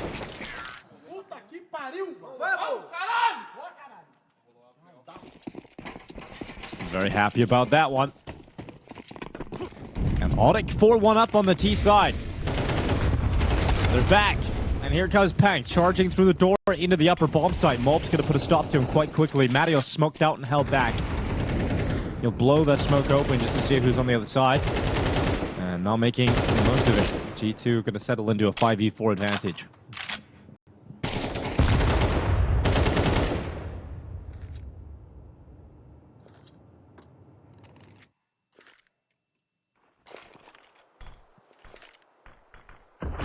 All right, well, a little bit of utility spent towards door and outside. Wall being erected late with 1 minute and 7 seconds on the clock. Well, not really erected in any meaningful way. Good gap in that bad boy. But Squeak Door is going to be the final play for ODDIK. Just waiting for that timing to start making their move out. Molotov in towards Mini. Matteo's going to lead the way. Good headshot. That's Snacks to hit the deck. And Taz left alone. Good luck, buddy. Oh, Taz off the back of the side. Okay, Taz. That's nice and clean. Second kill's fantastic. Still alive. Misutility. Taz not able to get his third, but Nate would have to pull off an incredible clutch. He just can't do it this time. So MongolZ coming in the cleanup crew. Taz, great work for the back of the site. Nice double kill anchoring in the upper bomb site. Good transition over to the HUT player. Nice find. And they hold on just barely. Looked like ODDIK was really going to pinch that bomb site in a way that just could not be handled. But Taz steps up. It's 4-2. And we're going to get a pause in the match as a G2 player drops out of the server. So a quick reconnect. That'll be Snacks coming back in, and then we'll be underway.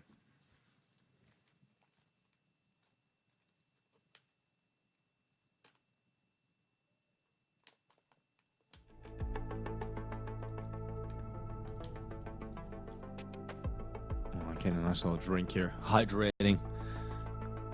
Have a moment of relaxation for Hades. Yeah, everyone does something a little bit different in the old timeouts and the old tech pauses. I know that Crimbo massages his eyes. I see that. His eyeballs? Yeah. Does he close his eyes to massage them? Yeah. Okay, through the eyelids. Through the temples.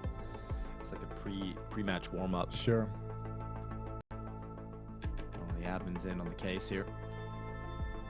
Seems like everybody is happy. I'm hearing a little bit game sound going on as well. Sounds like Snacks hop back on in. So let's rock and roll.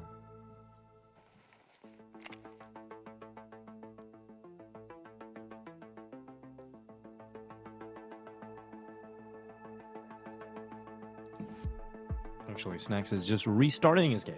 Oh, okay. So they did the medic first. That was the sound we heard, and now okay, yeah. And so Snacks just giving a quick restart, and he'll join the server. I saw someone in Twitch chat ask why the casters sound like they're behind it. We're in Michigan, so there's a little bit of a delay. We do our best to soften it for you. That would be the United States of America. But we are far away from Astana at the moment. Very far away. This broadcast is brought to you by the 21st Century Technology. Yes, indeed it is. And actually, I think your microphone that you're using is one of the ones that Michael Jackson used during the recording of Thriller. No, really? Yeah. Not your specific one. You have. Well, yeah, of course, that would be worth. But something. it's the same technology. Yeah. Sure. All right, nice. So there you go, Jason. Today we learned. That might be 20th century. Is that 20th century? I guess it might be. No, that was 90s, surely. Oh, that's. Moving on. Round 7. Anyway, Snacks is back. So Snacks is back in the server. He did reset his game, and he's here. He's arrived. And I like this from Hades. Look at this. Sit in the vent, be a little rat, see if you can get a knife kill. Ooh, Nate, in the meantime, though, has just toppled Mobs. Here goes Hades. He's not in the vent. Oh, and he can't get down the stairs. Oh, and look at the frustration on him as well. Fist to the head. He punched himself in the face. Taz did the same thing. No, but it's also like, I mean, look, maybe it's a little bit rusty, not been in team play for a little bit of time, but I think also more than anything, it's like this is the nature of playing within a pug at the professional level of Counter-Strike against actual teams is you think you have the timing to go stop them from crossing over and get a new angle, and you're just wrong. That level of communication isn't always every piece of information that you'd like to have. And just trying to make a play. Have you got? You're going to start ascending to the heavens. The kit is all the way back there, which he didn't pick up. Unlucko. So 5 rounds T-side for ODDIK, already looking pretty good. And there, yeah, I mean, it really is just a blip on the radar for Dust too. Yeah, weirdly. It took a map off. It was a powerful blip, though. Yeah, it was like straight up lights out. It was quite a blip. It was like Spain and Portugal the other day. Well, now I don't know if that reference. All the electric went out in Spain and Portugal. Oh, that's right. I didn't hear about that. That would have been a weird day. Imagine all the electric goes out. You have to head out and you actually have to, do normal things. Talk to people? Talk to people, play with analog equipment. Sure. I'll put my phone on low power mode and see how long I can get it to last. Well, G2 now, this is the time. We got to see something out of you. Hades, you're about to run out of money, and if you run out of money at down 5-2 on Nuke on the CT side, you're in for a world of hurt. The scoreline is going to explode. ODDIK is just going to get way too much of an advantage over you. Snacks making a tricky play. They have not cleared this yet, and it doesn't look like it's likely, but he misses the kill. Grenade. Oh, yeah. Even from the grave, Snacks still finding impact. That is his first kill, too, so it's a memorable one. The restart worked wonders. He did. Nate looking to fight with that Galil. In the meantime, remember, Snacks is coming up through Secret. So he's going to have an angle here to fight Nate eventually. But Nate has the better weapon, just by a little bit. Hopes to take Woody down, so we've got a 3v3. Nate now peeking, seeing that the MP9 is ready to fight him. Taz is down to 7 HP. Mulps on 6. G2 do not have the health to feel comfortable here. There's the win. Here's the footsteps. He's got one more. No, he can't take them both. Hades inside the bomb site adds one. He's got one frozen in the open. That's Matios who wanted to bail out but can't do it. And Hades saves the day with a double kill inside the bomb site. Yeah, I think Hades can be a little happier about that. Obviously frustrated from the previous round, not able to find the impact he was hoping for, but able to respond and then follow up with an essential double kill towards the back of the bomb site. It's a very prolonged outside fight towards Secret, just from red from Nate. He was keeping a couple of these G2 players busy for a very long time. I'm going to get rid of Mulps, and then look at this. Hades just patient, ever patient at the back of the site, and everybody lets out some celebration. Yeah, nice sigh of relief as the op shots land. So they avoid that disaster of being reset, G2. They've got the weapons. It's ODDIK whose money is a problem. Back down to Tech 9s. They're fully invested into this. But they've already lost a player, and Woody's brought extremely low. So back to lobby. We want nothing to do with Secret with this outside wall. And with only one flashbang remaining, ODDIK will do what they can at the upper bomb site. Oh! Peek out from Taz. That's going to be a follow-up chance here. Taz with 2. We've got Case Locks and Woody left in a 2v5 that is impossible to flip back their way. Because Taz is the anchor we all need. Huge W for the anchor. Yeah, and that's the second time he stepped up for him in that position. So, say what you want, but Taz, 2 rounds, he's been a huge part of the reason why they've won, able to anchor the upper bomb site. Beautiful work from him. And G2 has closed the gap to just 1, and now they get they get the round against Glocks. So they've been rewarded for stringing rounds together. And ODDIK's gonna have to get that momentum back.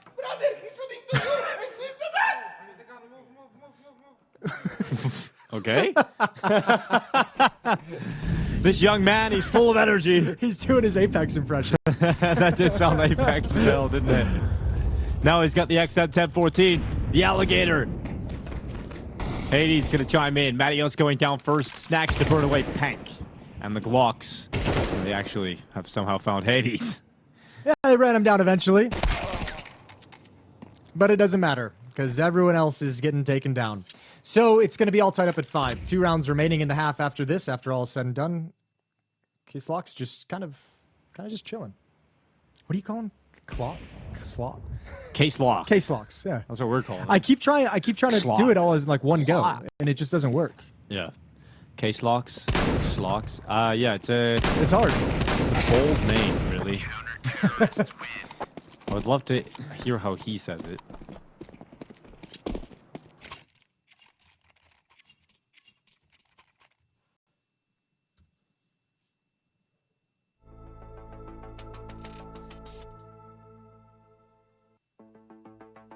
What's his real name? That's the His question. real name? I was looking to see if Wikipedia. Italo Meinberg. That's a pretty cool Italo name. K-Slocks Meinberg. Italo Meinberg.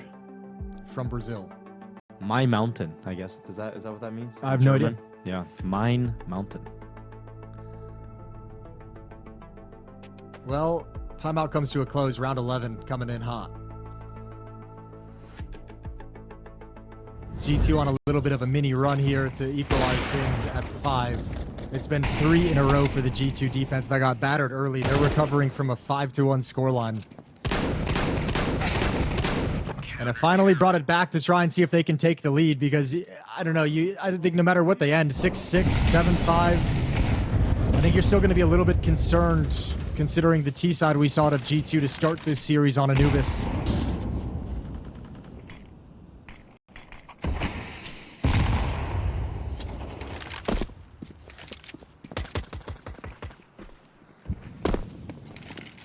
Pank to drop Heavy God. Keeps the numbers even for now, but this is the play. Can Snack somehow get himself in behind these smokes? You mentioned that he was one of the first adopters of the smoke play. A trendsetter, and he's gone missing. Well, I'll tell you what, this play right here, nobody knows about it. And with the pressure over towards ramp room, dead. It's a matter of time, and there we go. Dude, that was nearly... I know. I was really thankful that fight. Yeah, look at this, though. K-Slock's round the back. It's going to be Taz to go down, and K-Slock's going to descend down into the bomb site. 2v2. Hades looking towards Pank in the ramp room. Just waiting for that peek, waiting for him to extend to the open. He doesn't. Hades goes back to look elsewhere. We'll drop it in the smoke to come back, and then misses the shot. So it's all on Snacks. 1v2. Bomb still needs to be picked up. Pank's going to go and get it. Did you notice that smoke didn't bounce? It just kind of stopped and got stuck. It was a heavy one. It was a really heavy smoke grenade. Is that what we're working with? Yep. Heavy smokes. Heavy gods. True. Well, Snacks is going to flip a coin, and it's landed at the lower bomb site. So he's going to chill here and hope and pray they come down the vents or come to him, and that's not the case. So he's got money. MongolZ has money to drop one. I imagine they'll want to drop an AWP over to Hades, but he still can go for this if he wants to.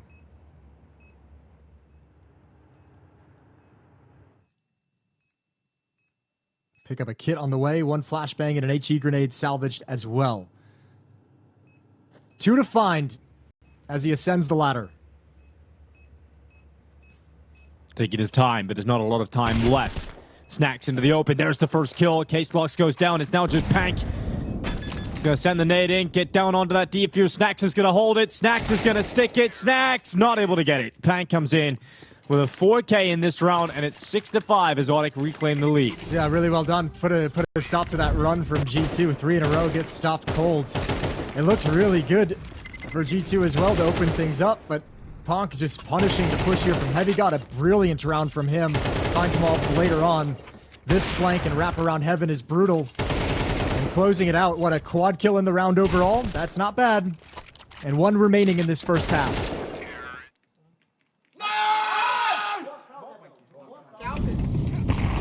A lot of celebration as ODDIK has 6 rounds on T side. It's fantastic. 7 would be miraculous. And Woody's going to go ahead and get himself the opening. So that's a step in the right direction. Woody's had a pretty quiet half too. He was 2 and 6 ahead of that kill. Because MongolZ in the peek out. Oh, they line up. A lot of damage. 2 kills. Good damage on the follow-up, yeah. Let's see if they can close it out. Heavy God gonna wrap in a big garage. Quick shot as the smoke clears. Nate with the op waiting over at red box, but he might need a little bit of help from Matios to alleviate some of the pressure. And that ain't gonna happen. So, round over, half over, 6-6. G2 fight back to tie it up. It was a 1-5 at a certain point, and they had to battle all the way back. So, switch sides, they'll go on offense. It's ODDIK who's gonna get into the CT side of Nuke, and let's see what happens here.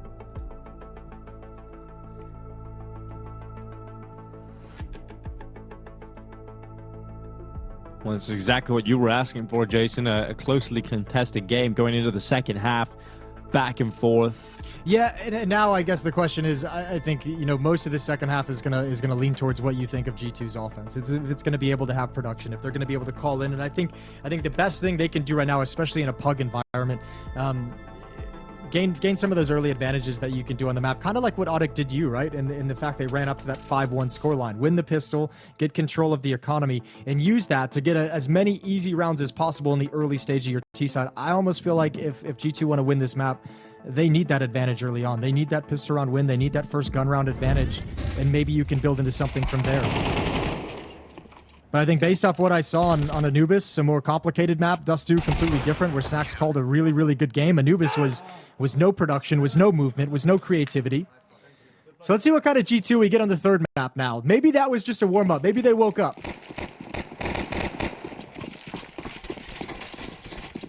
A lot of utility for this pistol round for G2. They're gonna nade the door, smoke main, flash follows up, and Heavy God charges in.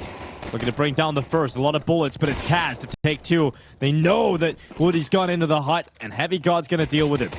Now the Heaven Leap coming in as well from Pank. Where did Taz get his double kill? That happened so fast. Pank coming in from Heaven. Looking down into the bomb site. Not really getting too many opportunities here. It's not going to be a pistol round that goes their way. His teammate smoked off, so can't get involved in the fight, and there's no point in him swinging if he doesn't have a teammate. Everyone's hiding on the front side of the silo as well, so yeah, just brutal. Nice upper rush pistol round from G2. Keep it simple, stupid, and they've got a round win, 7-6. Nice shot. It was a good shot. And that's the only little W they're going to take from this pistol. So Nate's going to slip away. Heavy God might even catch him as he drops further back as well here. Jumps up, sees him, and goes off to the ball. Front flip as well. Style points. Judges give it 10. Nice round from Taz. Double kill entry on the upper rush. Yeah, not bad at all. They pushed Hut, I think, when they realized the rush was coming in. Is that where he found him? No, he killed one through the smoke. He killed two through the smoke. No, just one. The first one through the smoke and mini is his first kill. All right. That's pretty crazy. A lot of chaos going on. But that's frustrating. Kaz able to manage it. Yeah, here comes a buy back here from the CT side. They're going to force into this. You get Woody on the scout, MP9s, and upgraded pistols. Can often be enough. And we'll see if G2 can weather this storm. If they do, well, they're giving themselves an idyllic start into the second half. It's going to be Nate to come out on top of Snacks, so an opening kill to go their way. That's exactly what you want if you have a force buy, if you have any dreams of this working out. Comes Pank. Oh my god, the Deagle. That is one blistering headshot, and then he stuck around. He didn't fall back. Woody not in a position to keep challenging, so he's going to retreat. And that does give G2 the ramp room and an access point into the B-Bob site, which is completely ripped open as Italo Meinberg goes down to Hades. Okay, well, a little bit of a fake. Utility and the window blown open downstairs. Oh, they've bit so hard on it. They have chomped down on this fake. Hook, line, and sinker. All three players rotate, and only now do they realize their mistake because there's no access back up the vents. And G2 will get 8.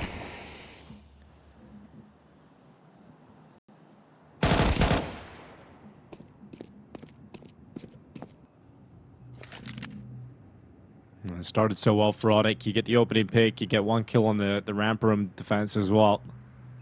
You really start to think there's a chance to pull this off. There might be a kill here available for Heavy God, and in fact there is.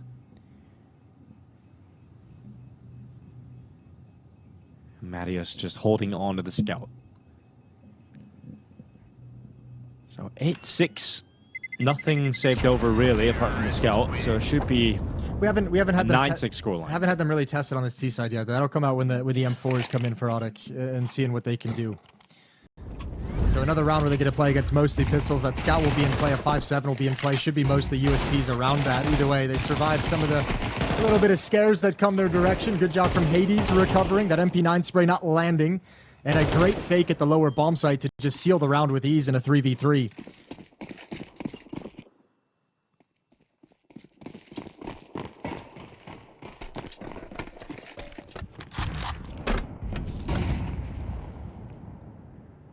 We got Woody ready to go. Holding down the ramp push, but no one coming in towards him just yet. G2 want to figure out what they're up against. They know there was one safe weapon. Does anybody decide to buy around it? Questions going to be flowing through the G2 brains. And in fact, there is a couple of upgrades. And here you've got MP9s present. Taz is going to just stay on the roof. And they're constructing a boost for ODDIK in the ramp room. That was smoother than when G2 tried. A little bit smoother, yeah. No footsteps made. You always like that. Appreciate it. Okay, well, a lot of time setting up this upper hit, which is giving time for that scout to get into position. Only the one, though. Heavy God with an immediate trade, and MP9 on top of the hut creates a problem for Heavy God, who's kind of stopped cold, can't escape, and G2 is forced back on the initial thrust. Yeah, we know how good these MP9s can be. They're going to pause and wait because there's a flank coming in through the lower bomb site. Snax is just wrapping up the ramp now and going to start moving towards heaven. So Heavy God and Taz are pausing and giving Snax the time to make the play, to win the round and take the pressure off of them. 35 seconds, Snax to climb up towards Heavy. He's going to catch them looking the wrong way. Okay, not the cleanest first bullet, but eventually cleaned up by Snax.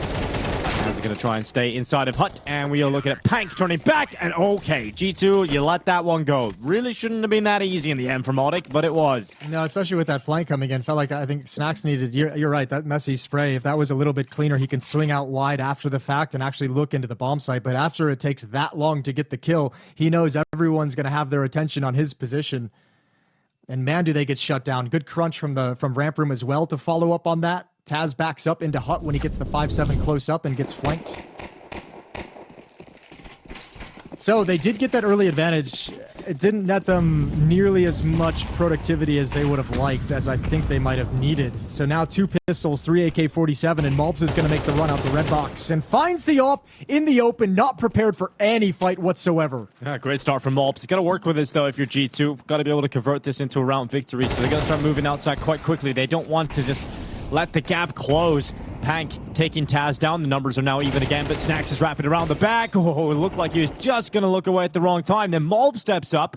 And we've got G2 4-2 up right now on players.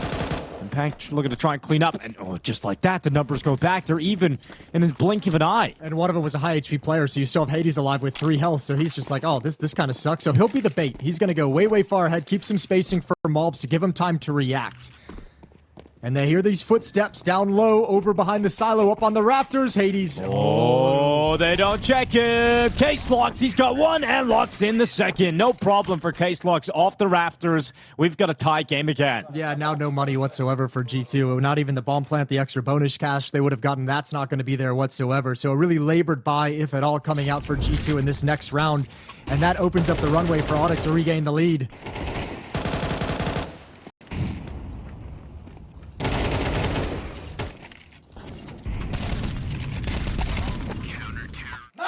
Nice patience, good trigger discipline, and a big win for ODDIK. They're still in this. Here we go, 8-8. And Tech9's and a Deagle fully invested as G2 in this round. Everything shoved into the middle.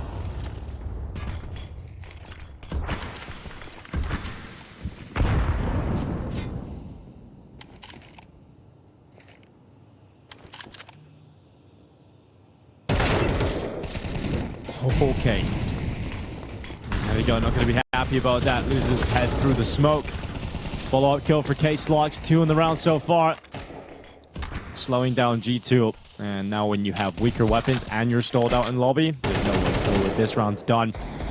We're looking at ODDIK heading into the lead. The Brazilians in front again. And just like a wasted investment in this round. That's a lot of money that's got you nothing. It's not even got a kill yet. It's not chipped away at your opponent's economy. It hasn't gotten you into the bomb site for a plant. A desperate dive down the vents. You get obliterated.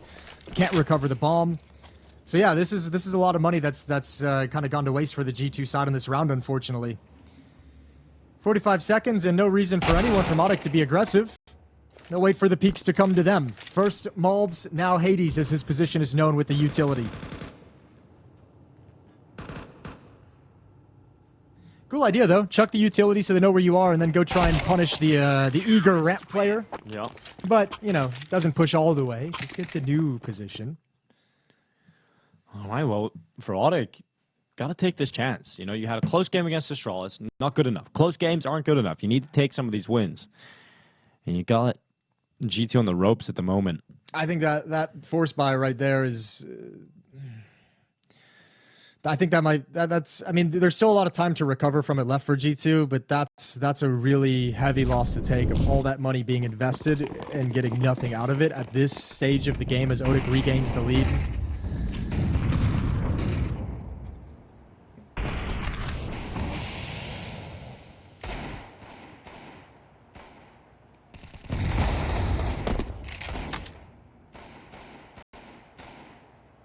Hey, it's being tossed around. On the CT side, just want to limit the casualties here. They have such a great opportunity to keep their money cleaning and growing. Going into the later stages of regulation. It's going to be net to peek and spot MongolZ trying to get down secret. No problem with that headshot.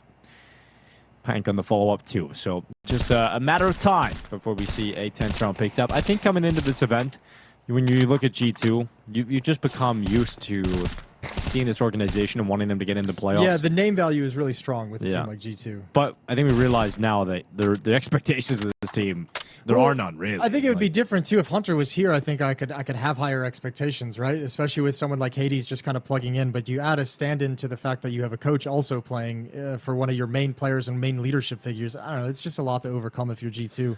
Yeah. You got, in some sense, I mean, you kind of got to feel for him. Well, you don't have to. Well, but yeah. I mean, you know. You feel for the players for sure. Yeah, that's a good way to put it. Yeah, feel for the players. We've got Taz who's waiting on the main roof. Can do what he can, and it's not a whole lot. So we're looking at 10 to 8 now. ODDIK double figures. 3 rounds away from victory. But G2 are going to get their bye back.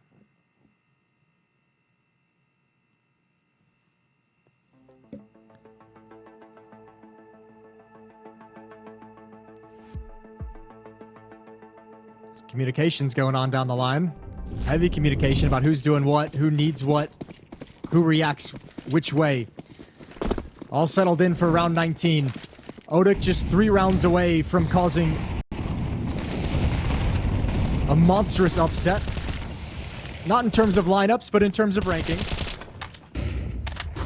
Still, I think a win here in this series would be a surprise, even with some of the difficulties G2 is encountering in terms of their roster.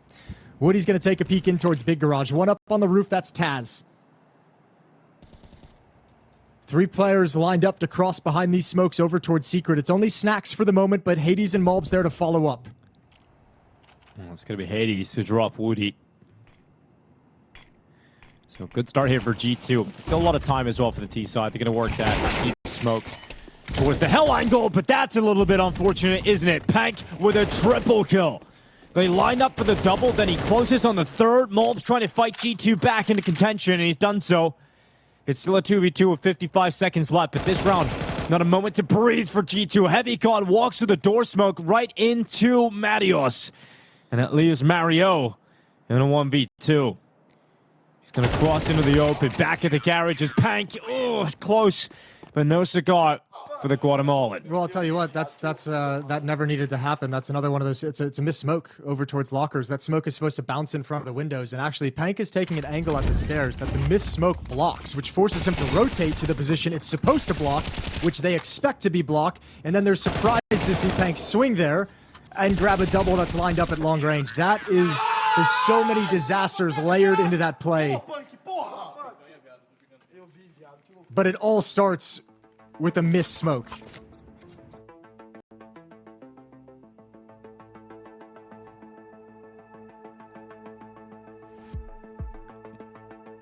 I mean, you can't ask for much more. You get an opening kill.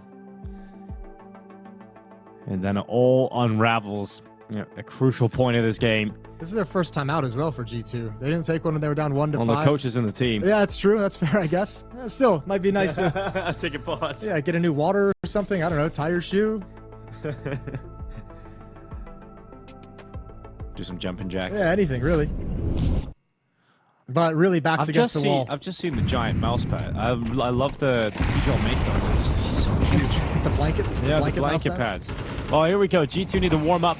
Press a little blanket, but they're going to go into the ramp point straight away at the front of the attack. It's Taz in the ground, but his teammate Heavy got creating space and following up. It's a second from Woody. Really done from Pank and Woody as well. They almost panicked. I think they were going to go for a boost, and then they heard the rush coming in, and Pank was just like, look, I'm going to fight first. I'm just going to die. And he makes sure he swings out wide enough to where Woody can't be seen. So that's actually really nice in a moment where they're caught off guard to improvise in that fashion. Up heaven we go. MongolZ has made it. Hades down low. He's got a little bit of utility, but his teammate's gone down. Hades is looking to throw a fake. Throw that smoke, break the glass, throw a flashbang, come back and join up with MongolZ. But the fact that he's found this early leaves Hades with just a terrible situation. 1v3, having to recover the bomb, and they know exactly where he's going to go.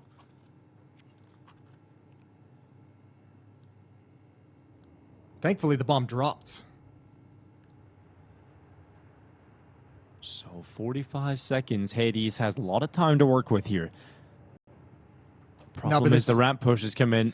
This flank is going to be too fast behind him. One player is already downstairs. The ramp flank, if he goes downstairs, Hades is just done because you'll never check behind you at this stage. Nope, Nate's going to come down and just immediately take the headshot. So ODDIK up to series point. G2 will have one last goodbye here. But they're about to go 0-2 in the competition here in Astana. And then Hunter lands and shows up, and he's like, how's everyone doing? Guys, time to recover it.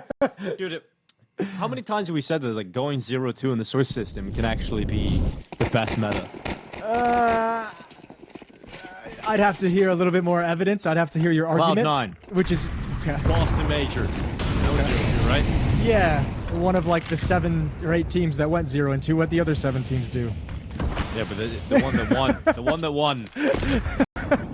It's all that really matters. You know, Digo, I'm gonna let you research that and give me a proper argument, but that's a wild statement to just throw out there into the world.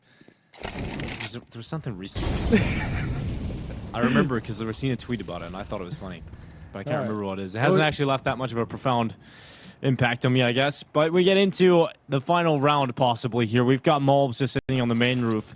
At least it's a 5v5 to begin here, and G2 have a couple of players down secret. Good damage being done here on the snacks. Okay, well, there we are. Good damage done. Hades brought low with the AWP. Falcons were 0-2 at Bucharest last tournament. True. There you go. That's what it was. Okay, so recency bias is really the party. Well, Kazahstan, he's got himself a chance. Snacks is going to go down as he walks right into the rifle, and we have now got a 5v4 ODDIK pushing themselves in the direction of victory. To even out their record here, a close loss against Astralis. Yesterday they took a map off of them, and now a much better affair today against G2. That should be information that 2 players over at Decon. Off angle for Kazahstan. Smoke comes out. He can actually just move in behind it. He's worried about the double doors swinging wide open, and for good reason. Likely to be split on, but he has got his teammate up here on the rafters itself. Taz is going with the bomb, though. He's getting out of there. He's going back up towards A. Pank waiting for him. At the back of the site, they're running him down, charging in. Pank only managed just one before getting taken out as Taz cancels the plant to look for the pick at heaven, but now realizes the commitment to the plant is required. It's Hades to fend off the Woody attempt over the top. Kazahstan comes in, Hades gone, so it's all on Taz to try and win this in a 1v2 clutch. He's planted the bomb for himself as he goes over to the door. It's Taz with another kill. And Taz to topple 2 in the clutch. Taz keeps them going. Yeah, man. Old man with the clutch. That's beautiful. You can't take that away from him. He knows how to play the situation. Pristine headshots. Knows how everyone's going to be moving. And that's perfectly played. Experience over skill? I don't know. Yeah. Yeah. Nailed it. What would it? Old age over youth, Jason, or something? There's probably a more poetic way of putting it. Probably, yeah, but that's a lovely clutch from Taz to keep him in it. 3 rounds needed, necessary to force overtime if you're G2.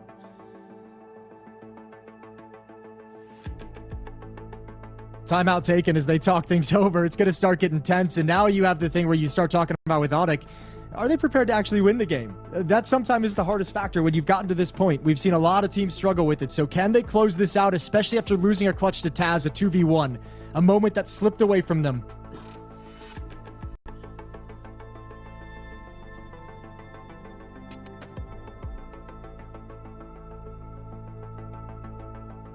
Round 22. That victory costs a lot for G2. Everyone goes down except for Taz, so they've got to replenish their weapons with 3 Galils. For ODDIK, they've got plenty of cash. They've got so much money on this CT side. Another very strong buy, another great chance to take this series.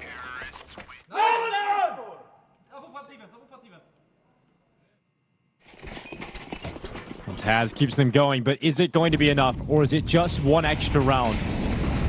ODDIK with plenty of chances to close this, and they've got a lot of money built up, even after this round.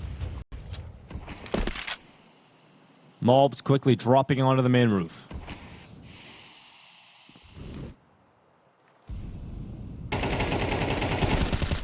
It's going to be Nate.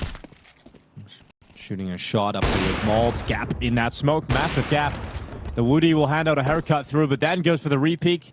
And upon the repeak, Hades is waiting. Yeah, ill-advised repeat, we should say. MOBS close up with 17 HP. Turning this corner. Oh, the timing was almost there. I think he saw the elbow.